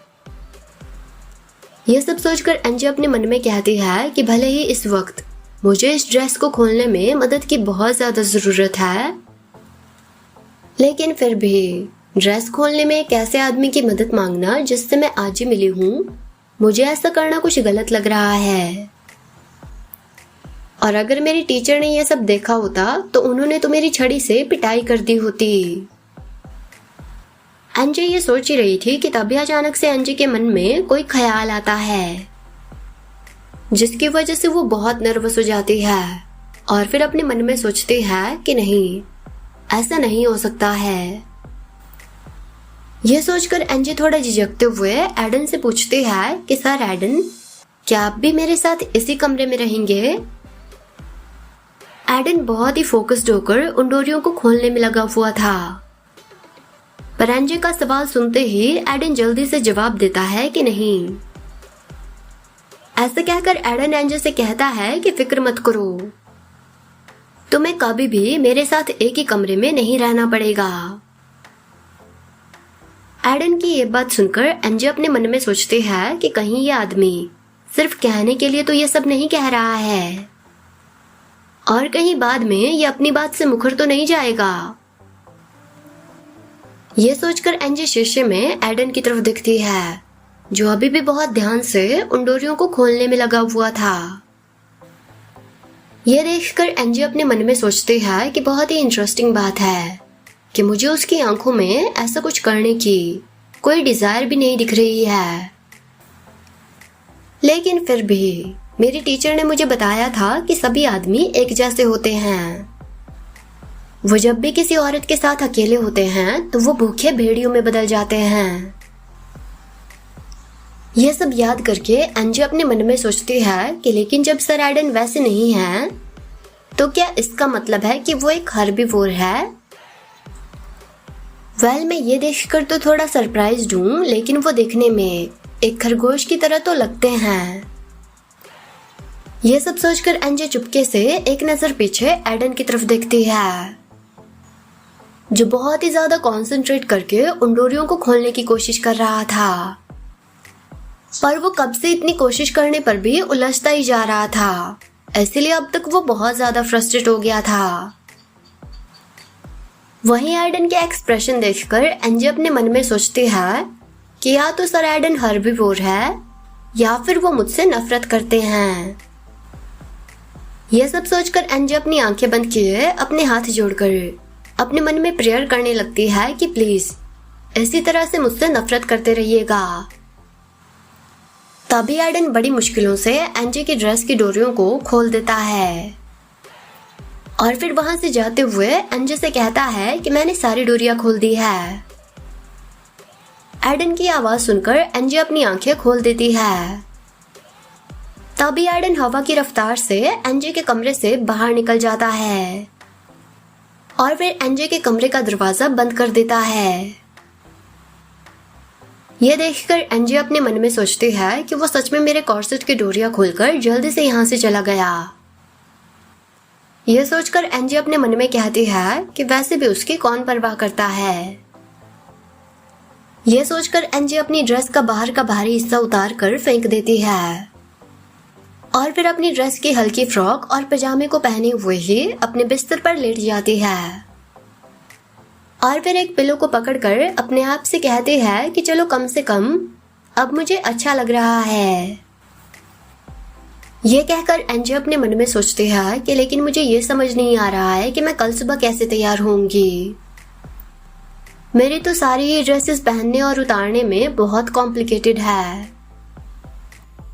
ये सोचकर एंजी बहुत परेशान हो जाती है और फिर गुस्से में अपने पिल्लो से अपना चेहरा छुपाते हुए बिस्तर पर अपनी टांगे पटकते हुए अपने आप से कहती है कि मुझे सच में इस जगह से नफरत है। ये सोचकर एनजे पिल्लो से अपना चेहरा छुपाए बेड के दूसरी साइड में पलटती है और फिर अपने मन में कहती है कि काश कोई यहाँ आकर मुझे बचा ले जाता, जैसे कि कोई राजकुमार कासल में फंसी हुई राजकुमारी को बचाता है। ये सब सोचकर एनजे पिल्लो से अपना चेहरा छुपाए रोने लगती है। देखते ही देखते रात से सुबह होने लगती है। एडन अपने कमरे में शांति से सो रहा था कि तभी अचानक से उसे किसी चीज के गिरने की आवाज सुनाई देती है, जिसकी वजह से उसकी नींद टूट जाती है। इसलिए वो अपने बिस्तर से उठकर वहीं पास ही के एक ड्रॉर से अपनी पिस्टल निकालता है और फिर चौकन्ना होकर अपने बिस्तर पर बैठे हुए अपने मन में सोचता है कि किसने वो आवाज की। तभी अचानक से उसे किसी के दौड़कर उसके कमरे की तरफ आने की आवाज सुनाई देती है। उस आवाज को सुनकर एडन अपने मन में सोचता है कि मुझे नहीं लगता कि कोई चोर यहाँ आएगा, लेकिन फिर भी मुझे सतर्क रहना चाहिए। एडन ये सोच ही रहा था कि तभी अचानक से एनजे दौड़ते हुए एडन के कमरे में आती है और फिर चिल्लाते हुए एडन से पूछती है कि सर एडन, वो इतनी डरावनी आवाज कहाँ से आई। पर एनजे के कमरे के अंदर आते ही एडन अपने बिस्तर के पास खड़े हुए अपनी बंदूक एनजे पर तान देता है। वहीं कमरे के अंदर आते ही एडन को अपनी तरफ निशाना तानते हुए देखकर एनजे बहुत घबरा जाती है और फिर जल्दी से अपने दोनों हाथ खड़े करते हुए एडन से कहती है कि गोली मत चलाना। वहीं एनजे को वहां पर देखकर एडन एक लंबी सांस लेता है और फिर अपनी पिस्टल नीचे करते हुए एनजे से पूछता है कि अब क्या हुआ। यह देखकर एनजे एडन के पास आ जाती है और फिर खिड़की से बाहर की तरफ अपनी उंगली से इशारा करते हुए एडन से कहती है कि मुझे एक बहुत ही अजीब आवाज बाहर से आती हुई सुनाई दी, इसलिए मैं थोड़ा घबरा गई और फिर आपसे ये पूछने आई कि ये किस चीज की आवाज थी। एनजे की बातें सुनकर एडन खिड़की से बाहर की तरफ देखते हुए एनजे से पूछता है कि एक अजीब सी आवाज।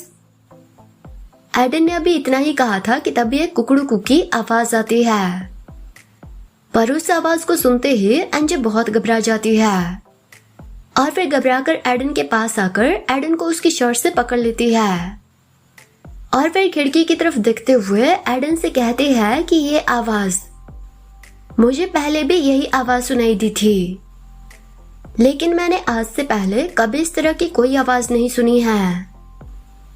एनजे की बातें सुनकर पहले तो एडन बहुत हैरान हो जाता है और फिर एनजे से कहता है कि ये एक मुर्गे की आवाज है।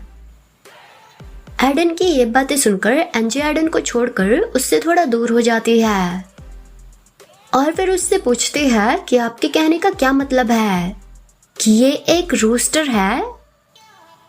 एनजे की बातें सुनकर एडन एक लंबी सांस लेता है और फिर एनजे से कहता है कि हाँ, क्योंकि सूरज उगने वाला है इसलिए मुर्गा बांग दे रहा है। एडन की ये बातें सुनकर पहले तो एनजे सोच में पड़ जाती है, पर फिर उसे अपनी बेवकूफी की वजह से बहुत एम्बैरेस्ड फील होता है, इसलिए वो ब्लश करने लगती है। तभी एडन फिर से ड्रॉर खोलकर अपनी पिस्टल को ड्रॉर में रखने लगता है और फिर एनजे से कहता है कि मुझे यकीन नहीं हो रहा कि आप एक मुर्गी की आवाज सुनकर डर गई। एडन की ये बात सुनकर एनजे बहाना बनाते हुए कहती है कि लेकिन वो मुर्गा बहुत जोर से बांग दे रहा था। ऐसे कहकर एनजे एडन से कहती है कि क्या आप उस मुर्गे को चुप करा सकते हो, उसकी आवाज की वजह से मैं सो नहीं पा रही हूँ। एनजे की ये बात सुनकर एडन थोड़ा उदास होकर एनजे से कहता है कि अगर मैं उसकी गर्दन मरोड़कर उसे मार डालूंगा सिर्फ तभी उसकी आवाज बंद होगी। पर एडन की ये बात सुनकर एनजे घबरा जाती है और फिर अपना सिर नहीं में हिलाते हुए एडन से कहती है कि सिर्फ उस मुर्गी की आवाज बंद करने के लिए आपको उसकी जान लेने की जरूरत नहीं है। फिर एडन अपनी आंखें बंद करके अपने चेहरे पर अपना एक हाथ रखते हुए एनजे से कहता है कि वैसे हमारे यहाँ पर अभी भी बहुत ठंड है, इसलिए मेरे ख्याल से आपको थोड़े और कपड़े पहन लेने चाहिए, नहीं तो आपको ठंड हो जाएगी। एडन को इस तरह से अपनी आंखें बंद करके ये सब कहते हुए देखकर एनजे थोड़ा हैरान हो जाती है और फिर अपने कपड़ों की तरफ देखते हुए एडन से कहने लगती है कि मेरे इन कपड़ों में क्या बुराई। एनजे ने अभी सिर्फ इतना ही कहा था कि तभी अचानक से वो अपने आप को देखकर ब्लश करने लगती है और फिर कहती है कि ओह नहीं, क्योंकि एनजे ने अपनी वेडिंग ड्रेस की सबसे अंदर वाली पतली लेयर वाली फ्रॉक पहनी हुई थी, इसलिए उसकी वो ड्रेस थोड़ी ट्रांसपेरेंट थी।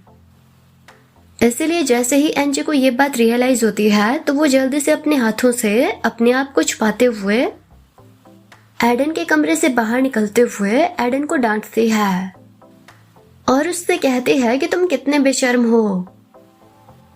एनजे की ये बातें सुनकर एडन एक बेजान इंसान की तरह वहां पर खड़े हुए एनजे को वहां से जाते हुए देखने लगता है। तभी एनजे कमरे से बाहर जाने के बाद जोर से एडन के कमरे का दरवाजा बंद करती है, पर यह देखकर एडन अभी भी हैरान होकर वहीं पर खड़ा हुआ था। फिर सारी बातों के बारे में फिर से सोचने के बाद एडन की हंसी छूट जाती है और फिर वो अपने मन में सोचता है कि मेरे लिए ये कह पाना मुश्किल है कि हम दोनों में से कौन ज्यादा बेशर्म है, कमरे के अंदर इस तरह से आने वाला या फिर ये बात बताने वाला। ये सब सोचकर एडन अपने सर पर अपना एक हाथ रखकर एक लंबी सांस लेता है और फिर अपने मन में कहता है कि ये लड़की सच में बहुत अजीब है। कुछ घंटों बाद जब पूरी तरह से धूप निकल आती है तो एडन तैयार होने के बाद एनजे के कमरे के बाहर आता है और फिर एनजे के कमरे के दरवाजे को खटखटाते हुए एनजे से पूछता है कि लेडी एनजे, क्या आप ब्रेकफास्ट करेंगी? एडन का सवाल सुनकर एनजे अपने कमरे का दरवाजा थोड़ा सा खोल देती है और फिर चादर लपेटे हुए एडन से कहती है कि प्लीज आप मेरा नाश्ता यहीं लाकर दरवाजे के बाहर रख दो। एनजे की ये बात सुनकर एडन थोड़ा दुखी हो जाता है और फिर अपने मन में सोचता है कि क्या ये लड़की मुझे अपना नौकर समझती है। ये सोचकर एडन निराश होकर एक लंबी सांस लेता है और फिर एनजे से कहता है कि मैं आपका नाश्ता किचन में टेबल पर रख दूंगा, इसलिए जब आपका मन करे तो आप नीचे आकर अपना नाश्ता ले जाना। पर एडन की ये बात सुनकर एनजे कमरे का दरवाजा बंद करते हुए एडन से ऊंची आवाज में कहती है कि अगर आपने मेरे लिए भी खाना बना दिया है तो फिर आपको उस खाने को यहाँ तक पहुंचाने में क्या परेशानी है। ऐसे कहकर एनजे जोर से अपने कमरे का दरवाजा बंद कर देती है। वहीं एनजे की ये बातें सुनकर एडन थोड़ा गुस्सा हो जाता है और फिर अपने मन में सोचता है कि इस लड़की ने तो मुझे उसके लिए खाना बनाने के लिए थैंक यू भी नहीं कहा, ऊपर से ऐसे ही मुझ पर भड़क गई। ये सोचकर एडन गुस्सा होकर वहां से जाते हुए अपने आप से कहता है कि इस लड़की ने रात को भी डिनर नहीं किया था, इसलिए जब उसे बहुत ज्यादा भूख लगेगी तो वो खुद ही नीचे आ जाएगी। मैं तो उसके एक नोबल लेडी होने के नखरे बिल्कुल भी नहीं झेलने वाला हूँ। देखते ही देखते कुछ और घंटे बीत जाते हैं। अब तक एनजे बड़ी ही मुश्किल से अपनी ड्रेस पहनने में कामयाब हो गई थी, लेकिन उसकी ड्रेस अभी भी काफी ढीली ढाली थी क्योंकि वो अपनी ड्रेस की डोरियों को अपने आप ज्यादा टाइट नहीं कर पा रही थी। एनजे अपनी उस ड्रेस की तरफ देखते हुए अपने आप से कहती है कि इससे काम तो चल जाएगा, लेकिन काश मैं इस कॉर्सेट की डोरियों को खींचकर थोड़ा और टाइट कर पाती। एनजे की ड्रेस की डोरियां बहुत ढीली थी और वो अपने आप उन डोरियों को नहीं बांध पा रही थी। ये देखकर एनजे अपने आप से कहती है कि शायद मुझे फिर से सर एडन से ही मदद मांग लेनी चाहिए थी। पर तभी एनजे गुस्से में अपना सिर नहीं में हिलाते हुए अपने आप से कहती है कि बिल्कुल नहीं, मैं सर एडन से मदद बिल्कुल भी नहीं मांगूंगी। उन्होंने तो मेरा खाना भी मेरे कमरे में पहुंचाने से मना कर दिया था। यह सोचकर एनजे थोड़ा नाराज हो जाती है और फिर दुखी होकर अपने मन में कहती है कि मैं हमेशा अपना खाना अपने कमरे में ही खाती थी, काश मैं जल्दी से वापस अपने घर जा पाती। यह सब सोचकर एनजे अपने कमरे से बाहर निकलकर नीचे फर्स्ट फ्लोर की तरफ जाते हुए अपने आप से कहती है कि मुझे आज अपने पिता को खत लिखकर भेजना चाहिए। भले ही उन्होंने मुझे एम्परर को सिड्यूस नहीं करने के लिए फटकार लगाई थी, लेकिन जब उन्हें मेरा खत पढ़कर मेरी हालत के बारे में पता चलेगा तो वो पक्का मुझसे मिलने यहाँ आ जाएंगे। आखिरकार मैं इस पूरे एल्वियन एम्पायर की सबसे सुंदर लड़की हूँ और मेरे पिता की इकलौती औलाद भी। ये सब सोचते सोचते एंजी को अपने बचपन की एक याद आती है। एंजी उस वक्त 5 से 7 साल की थी और वो चुपके से अपने कासल से बाहर आने के बाद एक जगह पर छुपी हुई थी। एंजी वहां पर छुपे हुए धीमे धीमे हंसते हुए ये सोच रही थी कि वो यहाँ पर उसे नहीं ढूंढ पाएंगे। पर तभी अचानक से एंजी को कुछ मेड्स की बातें सुनाई देती है। उनमें से एक मेड कह रही थी कि क्या तुमने भी सुना कि डूके ग्लास्टर ने अपने लिए एक और औरत ढूंढ ली है। उन मेड्स को अपने पिता के बारे में बातें करते हुए देखकर एंजी ध्यान से उन मेड्स की बातें सुनने लगती है। तभी एक और मेड कहती है कि क्या कर सकते हैं। आखिरकार उनकी पत्नी अपनी छोटी सी बच्ची को जन्म देने के कुछ समय बाद इस दुनिया से चल बसी। उस दिन उन मेड्स की वो बातें सुनने के बाद एंजी बहुत उदास हो गई थी। एंजी को उदास देखकर वो मेड्स उससे कहती है कि वो उदास ना हो। भले ही उसके पिता को लाड प्यार दिखाना नहीं आता है, लेकिन वो एंजी की बहुत परवाह करते हैं और वो उससे बहुत प्यार भी करते हैं। अपने बचपन की इस याद के बारे में सोचते सोचते एंजी फर्स्ट फ्लोर में पहुंच जाती है और फिर एक कमरे का दरवाजा खोलती है। एंजी उस कमरे के अंदर दरवाजे से झांकते हुए अपने आप से कहती है कि किचन कहाँ पर है। ऐसा लगता है कि मैं गलत कमरे में आ गई हूँ, ये तो किचन नहीं है। ऐसा कहकर एंजी उस कमरे का दरवाजा बंद करके वहां से जाने लगती है।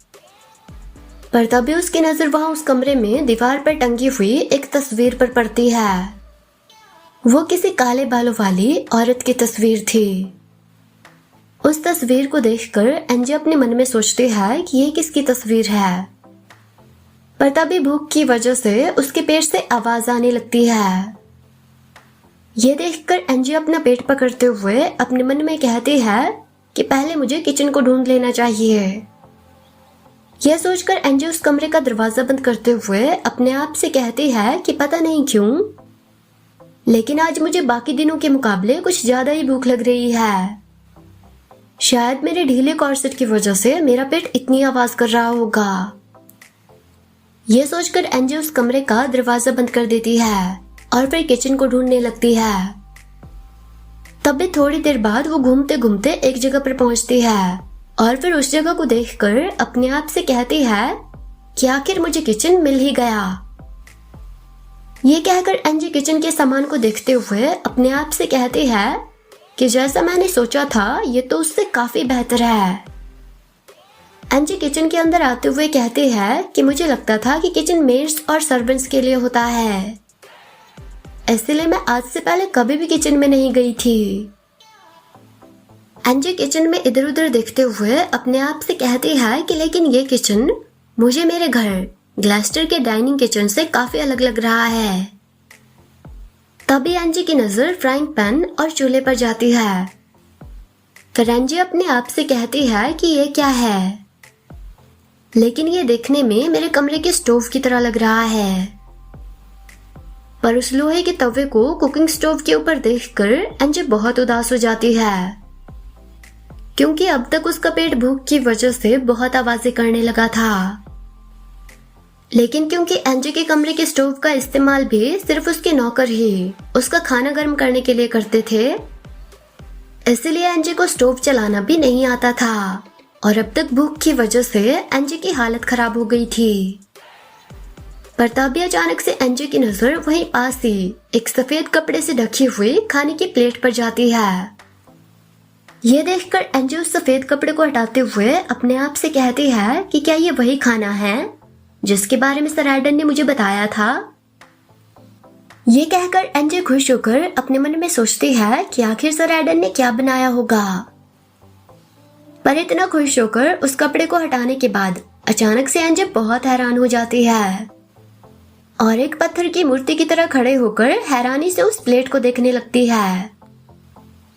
दरअसल उस प्लेट में सिंपल सा प्लेन मक्की का दलिया था।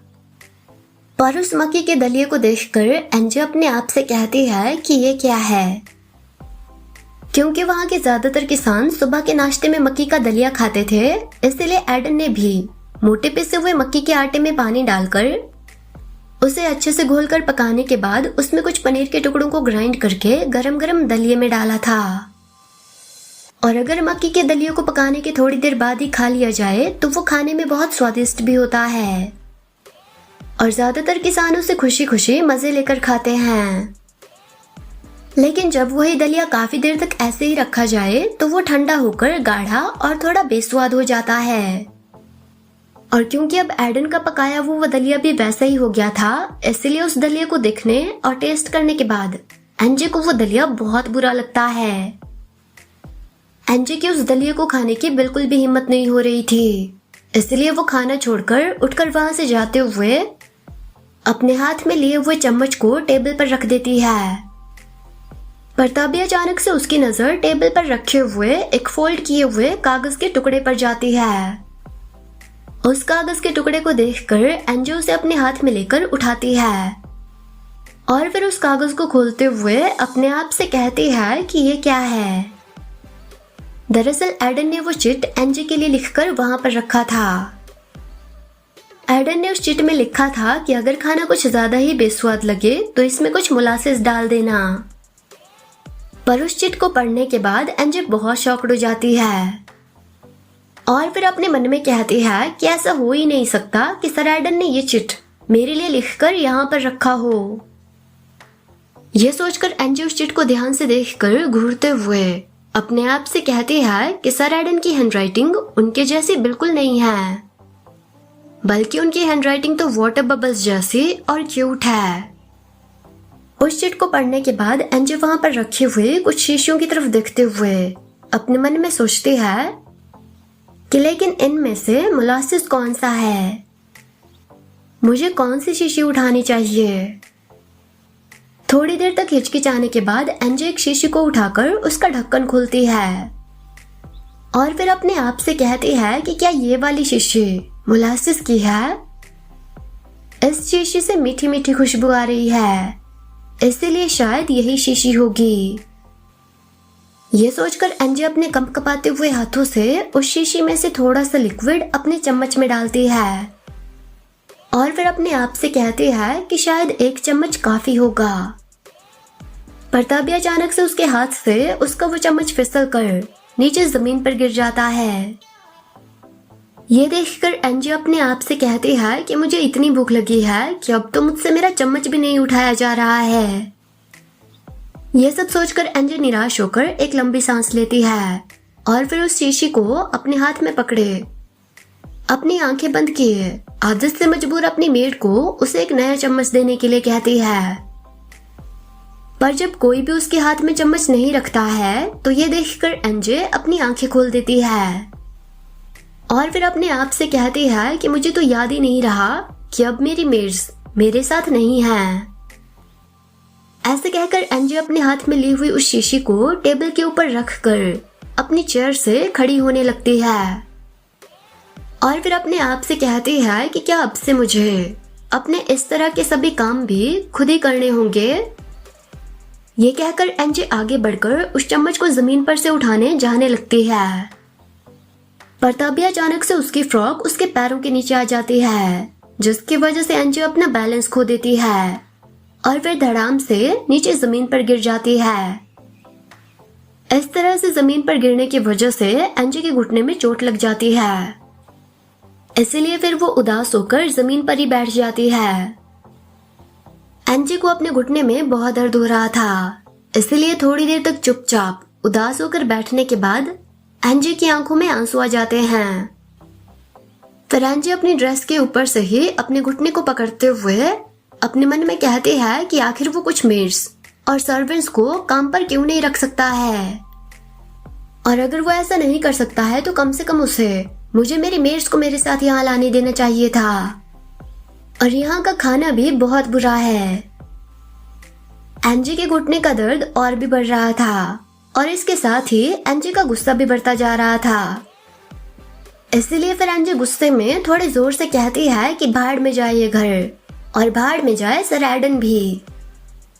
एंजी ने ऐसा कहा ही था कि तभी एडन भी वहां पर आ जाता है और फिर एंजी से पूछता है कि आपने मेरे बारे में क्या कहा।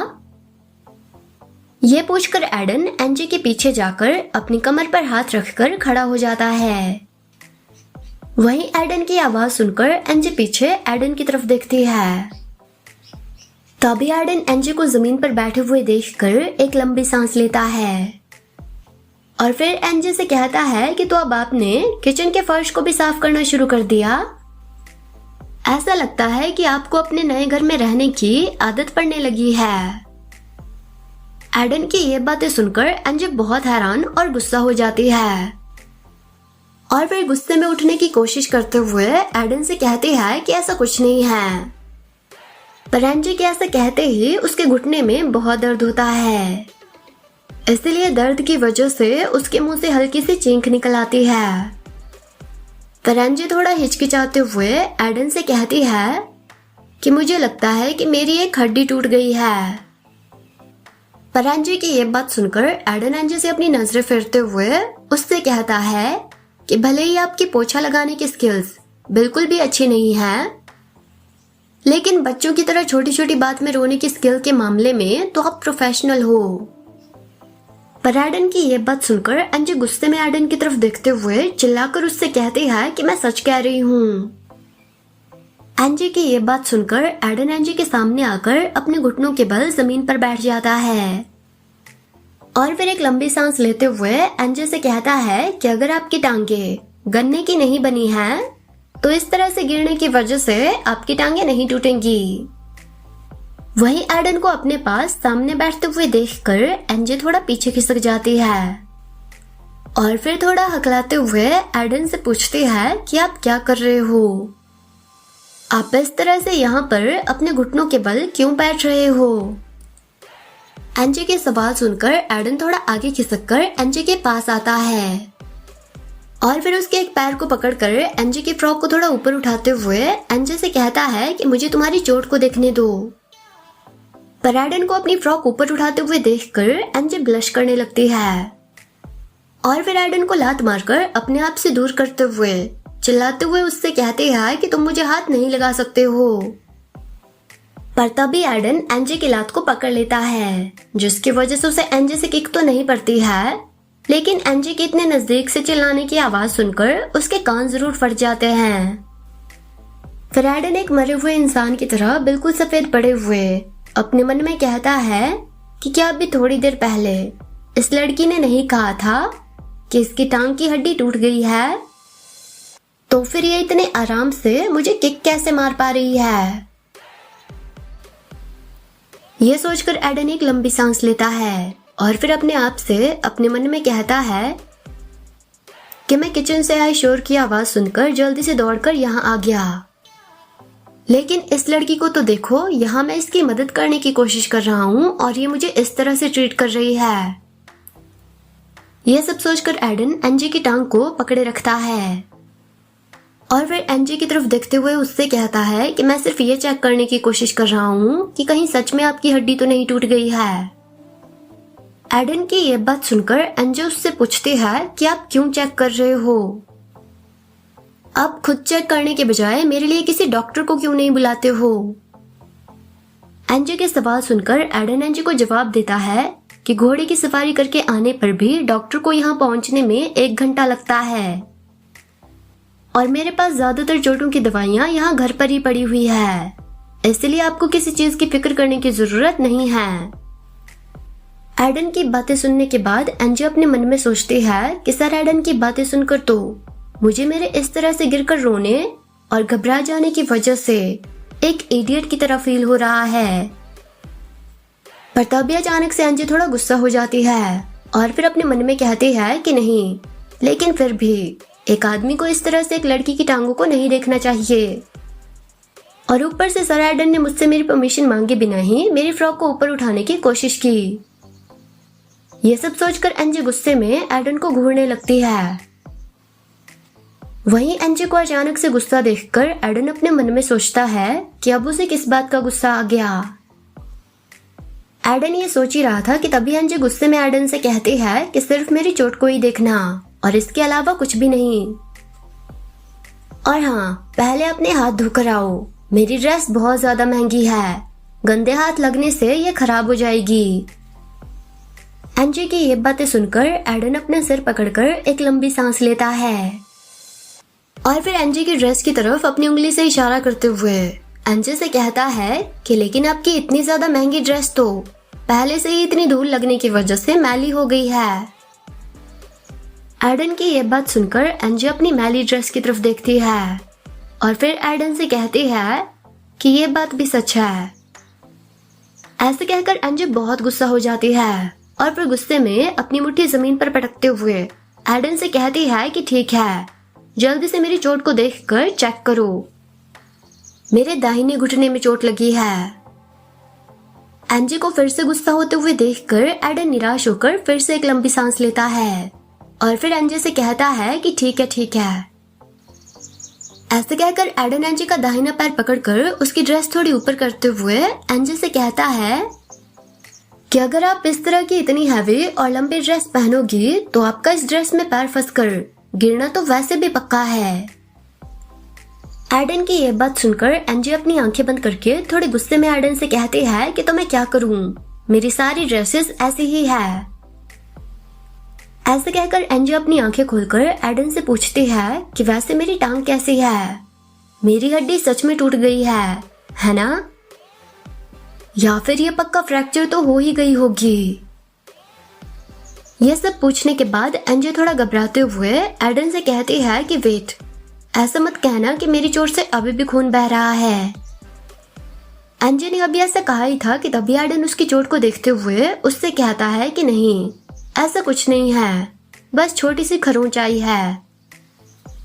एडन की ये बात सुनकर एनजे थोड़ा हैरान होकर एडन से कहती है कि बस इतना ही।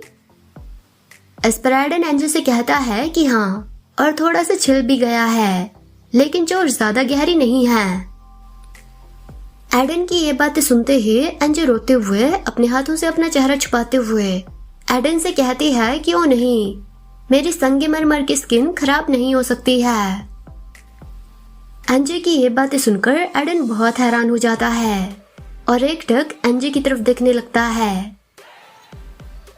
एडन को इतना हैरान होकर अपनी तरफ देखते हुए देखकर एनजे एक लंबी सांस लेती है और फिर एक आंख बंद किए एडन की तरफ देखते हुए बात बदलते हुए एडन से कहते हैं कि वेल डन, लेकिन अब मेरा इलाज करो। पर एनजे को फिर से इस तरह से ऑर्डर देते हुए देखकर एडन थोड़ा गुस्सा हो जाता है और फिर एनजे के उस पैर को जो उसने अपने हाथ में पकड़कर उठाया था, एडन उस पैर को छोड़ देता है, जिसकी वजह से एनजे का वो पैर थोड़ी जोर से जमीन पर गिरता है। ये देखकर एनजे थोड़ा गुस्सा हो जाती है और फिर एडन से पूछती है कि तुमने ऐसा क्यों किया। पर तभी एडन जमीन से खड़ा होने लगता है। ये देखकर एनजे थोड़ा हैरान होकर एडन से पूछती है कि आप खड़े क्यों हो रहे हो, क्या आप मेरा इलाज नहीं करने वाले हो। एनजे के सवाल सुनकर एडन थोड़े गुस्से में एनजे की तरफ देखते हुए उससे कहता है कि मैं आपका नौकर नहीं हूँ, मैं आपको वो जगह दिखा दूंगा जहाँ पर दवाइयों का कैबिनेट है, इसलिए आप वहां से खुद अपने लिए दवाई ले लेना। एडन की ये बातें सुनकर एनजे बहुत गुस्सा हो जाती है और फिर गुस्से में एडन की तरफ देखने लगती है। पर फिर एनजे अपना सर झुकाकर अपनी आंखें बंद कर देती है और फिर अपने गुस्से को शांत करते हुए अपने मन में कहती है कि नहीं, मुझे गुस्सा नहीं करना चाहिए और इस मैटर को एक एलिगेंट नोबल लेडी की तरह हैंडल करना चाहिए। ये सोचकर एनजे एक लंबी सांस लेती है और फिर वहीं पास ही अपने सामने जमीन पर गिरी हुई कुर्सी का सहारा लेकर खड़े होते हुए एडन से कहती है कि ठीक है, मुझे वो दवाइयों का कैबिनेट दिखाइए। एनजे की ये बात सुनकर एडन एनजे से कहता है कि एक बात और, यहाँ पर एक और नियम है जो आपको फॉलो करना होगा। क्योंकि एनजे कुर्सी के सहारे खड़े होने की कोशिश कर रही थी, इसलिए वो खड़े होने की कोशिश में अपने घुटनों के बल जमीन पर बैठी हुई थी। जिसकी वजह से उसकी चोट लगे हुए घुटने में दर्द होने लगता है। पर फिर वो अपने दर्द को बर्दाश्त करते हुए एडन की तरफ देखते हुए उससे पूछती है कि कौन सा नियम। इस पर एडन एनजे की तरफ देखते हुए उससे कहता है कि अब से इस घर में कोई भी पंछियों का पिंजरा नहीं होगा। एडन की ये बात सुनकर एनजे बहुत हैरान हो जाती है और फिर हैरानी से एडन की तरफ देखते हुए उससे पूछती है कि कौन सा पंछियों का पिंजरा। मैंने तो कोई ऐसा पिंजरा नहीं देखा। एनजे की ये बात सुनकर एडन उससे कहता है कि वो मेटल की पिंजरे जैसी भारी चीज जो कि तुम्हारी ड्रेस की फ्रॉक में है। एडन की ये बात सुनकर एनजे थोड़ा नाराज होते हुए एडन से कहती है कि ये कोई पंछियों का पिंजरा नहीं है बल्कि इसे क्रिनोलाइन कहते हैं। ये कहकर एनजे उस कुर्सी को पकड़कर फिर से खड़ी होते हुए एडन से गुस्से में कहती है कि और वैसे भी मैं क्या पहनती हूँ, आपको इस बात की इतनी परवाह क्यों है। एनजे की ये बात सुनकर एडन एनजे के हाथ से वो कुर्सी छीनकर पीछे कर लेता है। और क्योंकि क्रिनोलाइन की वजह से वो ड्रेस बहुत भारी थी और ऊपर से एनजे को घुटने में चोट लगी थी, इसलिए एनजे बिना कुर्सी के सहारे जमीन पर से खड़ी नहीं हो पाती है। और फिर गुस्से में एडन से पूछते हैं कि ये आप क्या कर रहे हो। वही एनजे को बिना किसी सहारे या मदद के बगैर खड़े ना हो पाते हुए देखकर एडन एनजे की थोड़ी फिक्र करते हुए उससे कहता है कि देखो, इस तरह की ड्रेस पहनने की वजह से तो आप बिना किसी की मदद के अपने आप जमीन से खड़ी भी नहीं हो सकती हो। और आप खुद ही देखो, आप तो इस ड्रेस में ठीक ढंग से हिलडुल भी नहीं पा रही हो। इसका मतलब है कि जितनी भी बार आप इस तरह से नीचे गिरोगी उतनी ही बार मुझे आपके उठने में मदद करनी होगी, है ना। एडन की बातें सुनकर एनजे वहां किचन के सेल्फ के पास जाकर एक लकड़ी के पिलर को पकड़ती है और फिर एडन की तरफ देखते हुए सीरियस होकर उससे कहती है कि मैं अपने आप आपकी मदद के बिना भी खड़ी हो सकती हूँ। ऐसे कहकर एनजे बड़ी मुश्किल से किचन की सेल्फ का सहारा लेकर खड़ी होने लगती है। वहीं एडन एनजे के पीछे खड़े होकर चुपचाप एनजे को खड़े होने में इतना स्ट्रगल करते हुए देखता रहता है। एनजे अपने आप खड़े होने की बहुत कोशिश कर रही थी, जिसकी वजह से उसकी बाजुओं में भी दर्द होने लगा था और इसीलिए उसकी बाजुएं बहुत कंपकपा भी रही थी। एनजे को इतने दर्द में होने के बावजूद भी जिद करते हुए देखकर एडन अपनी आंखें बंद करके एक लंबी सांस लेता है और फिर आगे बढ़कर एनजे को उसकी कमर से पकड़कर जमीन पर से उठाता है। अचानक से एडन को अपनी मदद करते हुए देखकर एनजे थोड़ा हैरान हो जाती है। तभी एडन एनजे से कहता है कि इसके अलावा इस तरह की ड्रेस को इस घर में नहीं पहनने के पीछे एक और कारण भी है। एडन की ये बात सुनकर एनजे एडन के हाथ को झटके से अपने आप से दूर करते हुए थोड़े गुस्से में एडन की तरफ देखती है और फिर एडन से पूछती है कि दूसरा कारण क्या है। एनजे को अपना हाथ झटके से दूर करते देखकर एडन अपना हाथ पीछे कर लेता है और फिर एनजे की तरफ देखते हुए उससे कहता है कि अगर आप अपनी ऐसी ड्रेसेस की वजह से इस घर में गिरती पड़ती रहोगी तो मुझे डर है कि आप मेरे घर की कीमती सामान को भी एक एक करके तोड़ फोड़ डालोगी। एडन की ये बात सुनकर एनजे थोड़ा घबरा जाती है, क्योंकि जैसा कि एडन ने कहा था कि एनजे की ड्रेसेस की वजह से घर के सामान का भी टूटने का डर था। इसलिए एनजे थोड़ा नर्वस होकर एडन की तरफ देखते हुए उससे पूछते हैं कि अगर मैं फिर भी आपकी ये बात मानने से इनकार कर दूं तो।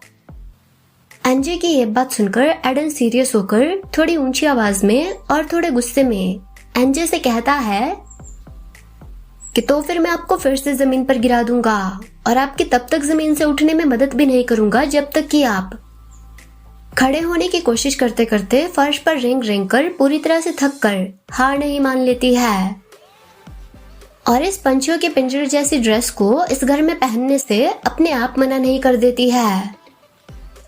एडन की ये बातें सुनकर एनजे बहुत ज्यादा फ्रस्ट्रेटेड हो जाती है और फिर फ्रस्ट्रेशन की वजह से गुस्से में चिल्लाते हुए एडन से कहती है कि मैंने पहले भी आपसे कहा कि ये पंछियों का पिंजरा नहीं बल्कि ये क्रिनोलाइन है।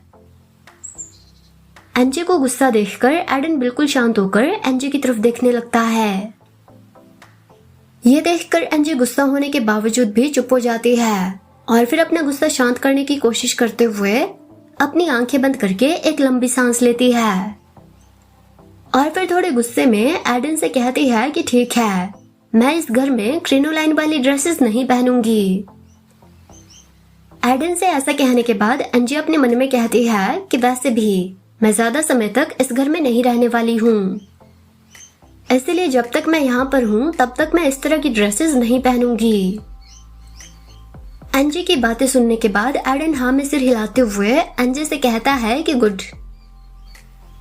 ऐसा कहकर एडन पीछे मुड़कर वहां से जाते हुए एनजे से कहता है कि तो आपको वो जगह दिखाता हूँ जहाँ पर काफी सारे सिंपल ड्रेसेस और चोटों पर लगाने की दवाइयाँ रखी हुई है। एडन को इस तरह से वहां से जाते हुए देखकर एनजे थोड़ा हैरान हो जाती है, पर फिर इस टॉपिक को यहीं पर खत्म होते देखकर एनजे एक चैन की सांस लेती है और फिर अपनी उस ड्रेस के साथ बड़ी मुश्किल से एडन के पीछे पीछे चलते हुए एडन से कहती है कि ठीक है। थोड़ी देर तक एडन के पीछे पीछे चलने के बाद अचानक से एडन एनजे के कमरे के अंदर जाने के बाद चलते चलते एक जगह पर रुक जाता है और फिर हैरान होकर अपने सामने के बंद पर्दों की तरफ देखने लगता है। उन पर्दों को देखने के बाद एडन एनजे से पूछता है कि आपने ये सभी पर्दे बंद क्यों किए। ये पूछकर एडन एनजे का जवाब सुनने के लिए पीछे मुड़कर एनजे की तरफ देखने लगता है। तभी एनजे अपने गाल पर अपना एक हाथ रखते हुए एडन से कहती है कि क्योंकि खिड़की से अंदर आने वाली सूरज की रोशनी और धूप बहुत ज्यादा तेज थे और मैं भला इतनी धूप की वजह से अपनी संगमरमर की स्किन को कैसे डैमेज होने देती, इसलिए मैंने ये सभी पर्दे बंद कर दिए। एनजे का जवाब सुनकर एडन बिल्कुल खामोश हो जाता है और फिर अपने मन में एनजे से कहता है कि क्यों, क्या तुम एक वैम्पायर हो जो सूरज की रोशनी से तुम्हारी स्किन डैमेज हो जाएगी। अपने मन में ऐसा कहने के बाद एडन एक लंबी सांस लेता है और फिर अपने आप से कहता है कि रहने दो। ये कहकर एडन पीछे मुड़कर एक अलमीरा को खोलते हुए एनजे से कहता है कि यहाँ पर कुछ ड्रेसेस रखी हुई है। ये ड्रेसेस तुम पर थोड़ी बड़ी होंगी, लेकिन ये आराम से चलने फिरने में काफी कंफर्टेबल होंगी। पर उन ड्रेसेस को देखने के बाद एनजे को वो ड्रेसेस बिल्कुल भी पसंद नहीं आती है, इसलिए उन ड्रेसेस की तरफ देखते हुए एनजे एडन से कहने लगती है कि मुझे विश्वास नहीं हो रहा है कि आप कितने ज्यादा ओल्ड फैशन्ड। पर एनजे ने अभी इतना ही कहा था कि तभी एडन उससे कहता है कि ये सभी मेरी मरी हुई माँ की ड्रेसेस है। एडन की ये बात सुनते ही एनजे बहुत डिप्रेस्ड हो जाती है और उसके पसीने छूटने लगते हैं। उसके दिल की धड़कन भी नर्वसनेस की वजह से जोर जोर से धड़कने लगती है और उसका दिमाग भी ठीक ढंग से चलना बंद कर देता है। इसलिए फिर वो नर्वस होकर एडन से कहती है कि तो ये आपकी माँ की ड्रेसेस है, लेकिन ये सभी ड्रेसेस अभी भी पहनने लायक है। एडन से ऐसा कहने के बाद एनजे अलमीरा में रखी हुई उन ड्रेसेस की तरफ अपना एक हाथ आगे बढ़ाते हुए एक लंबी सांस लेती है और फिर अपने मन में कहती है कि मैं इन ड्रेसेस के इतने ओल्ड फैशन्ड होने की वजह से इनकी कंप्लेंट करना चाहती थी, लेकिन ऐसा करके मैं सर एडन की स्वर्गीय माँ की बेइज्जती नहीं करना चाहती हूँ। ये सोचकर एनजे एक नीले रंग की ड्रेस को अलमीरा से निकालकर अपने हाथ में लेकर उसे देखते हुए अपने मन में कहती है कि भले ही ये ड्रेसेस बहुत पुराने डिजाइन की है, लेकिन इन्हें देखकर ऐसा लगता है कि जैसे इन्हें बहुत ही संभाल कर रखा गया हो, इसलिए ये अभी भी देखने में इतनी पुरानी नहीं लगती है। एनजे उस ड्रेस को अपने हाथों में लेकर देखते हुए ये सोच ही रही थी कि तभी एडन एक फर्स्ट एड बॉक्स को एनजे के हाथों के ऊपर रखते हुए एनजे से कहता है कि जब आप अपनी ड्रेस चेंज कर लोगी तो इस बॉक्स में से लाल वाली दवाई निकालकर अपनी चोट पर लगा लेना। ऐसा कहकर एडन एनजे की तरफ घूरते हुए उससे कहता है कि आपको अपनी चोट पर दवाई लगानी तो आती ही होगी, है ना। इस पर एनजे भी एडन की तरफ घूर कर देखते हुए उसे जवाब देती है कि आपको क्या लगता है कि मैं कोई बेवकूफ हूँ। एनजे की ये बात सुनकर एडन चुपचाप एनजे की तरफ अपनी एक उंगली आगे करता है। एडन को अपनी तरफ उंगली से बेवकूफ होने का इशारा करते देखकर एनजे बहुत गुस्सा हो जाती है और फिर हल्का सा मुस्कुराकर एडन की तरफ देखते हुए सार्कास्टिक तरीके से एडन से कहते हैं कि हाँ, जैसा घटिया सा खाना आपने ब्रेकफास्ट के लिए बनाया था उसे देखकर तो ऐसा लगता है कि मैं आपसे मिलियन गुना बेहतर हूँ। एनजे की ये बात सुनकर एडन थोड़ा हैरान होकर एनजे से कहता है कि मेरा बनाया हुआ खाना और वो भी घटिया। ऐसा कहकर एडन एक लंबी सांस लेता है और फिर अपनी गर्दन पर अपना एक हाथ रखकर ऊपर छत की तरफ देखते हुए एनजे से कहता है कि आलसी लेडी एनजे, आपको क्या लगता है कि मेरा बनाया हुआ ब्रेकफास्ट कई घंटों तक डाइनिंग टेबल पर पड़े हुए रहने के बाद भी अच्छा और स्वादिष्ट रहेगा? एडन की यह बात सुनकर एनजे मुंह फुलाकर अपनी ड्रेस के पीछे की डोरियों को पकड़ते हुए एडन से कहती है कि भाई, जब आपके घर में मेरी तैयार होने में मदद करने के लिए एक भी मेड नहीं है तो आपको क्या लगता है कि मैं जल्दी से इस ड्रेस में अपने आप तैयार होकर नीचे आ सकती हूँ? एनजे की यह बात सुनकर और उसे अपनी ड्रेस की डोरियां खोलते हुए देखकर एडन थोड़ा घबरा जाता है और फिर जल्दी से वहां से जाते हुए एनजे से कहता है कि मैं किचन में जाकर आपके फैलाए हुए सामान की साफ सफाई करता हूँ। एडन को इस तरह से वहां से जाते हुए देखकर एनजे थोड़ा हैरान हो जाती है।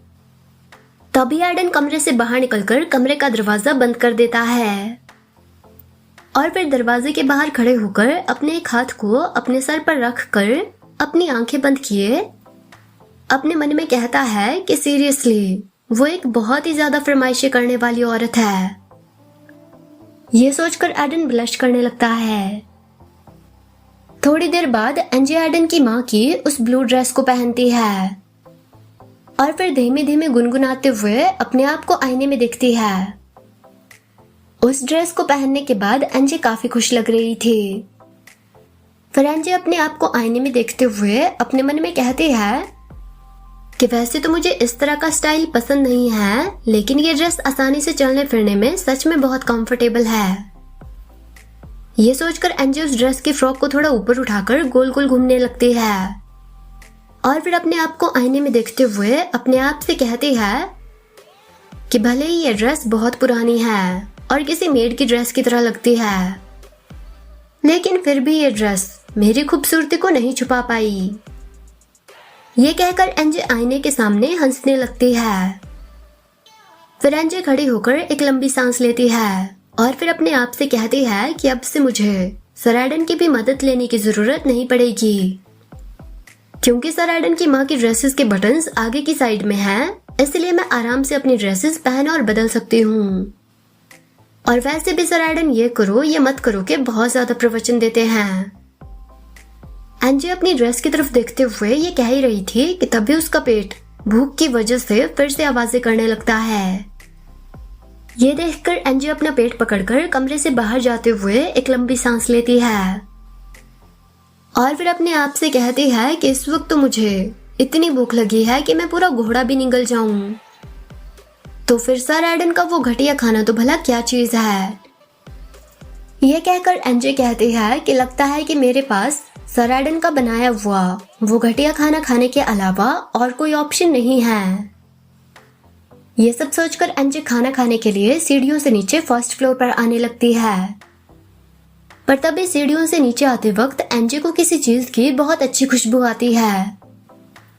उस खुशबू को सूंघकर एनजे अपने मन में सोचती है कि इतनी अच्छी खुशबू किस चीज की आ रही है। ये सोचकर एनजे उस खुशबू को सूंघकर उसका पीछा करते हुए उस जगह की तरफ आगे बढ़ने लगती है जहां से वो खुशबू आ रही थी। एनजे उस खुशबू को सूंघकर फॉलो करते हुए अपने मन में कहती है कि ये तो बिल्कुल वैसे ही खुशबू है जैसे कि मेरे शेफ के चीज कॉर्न से आती थी।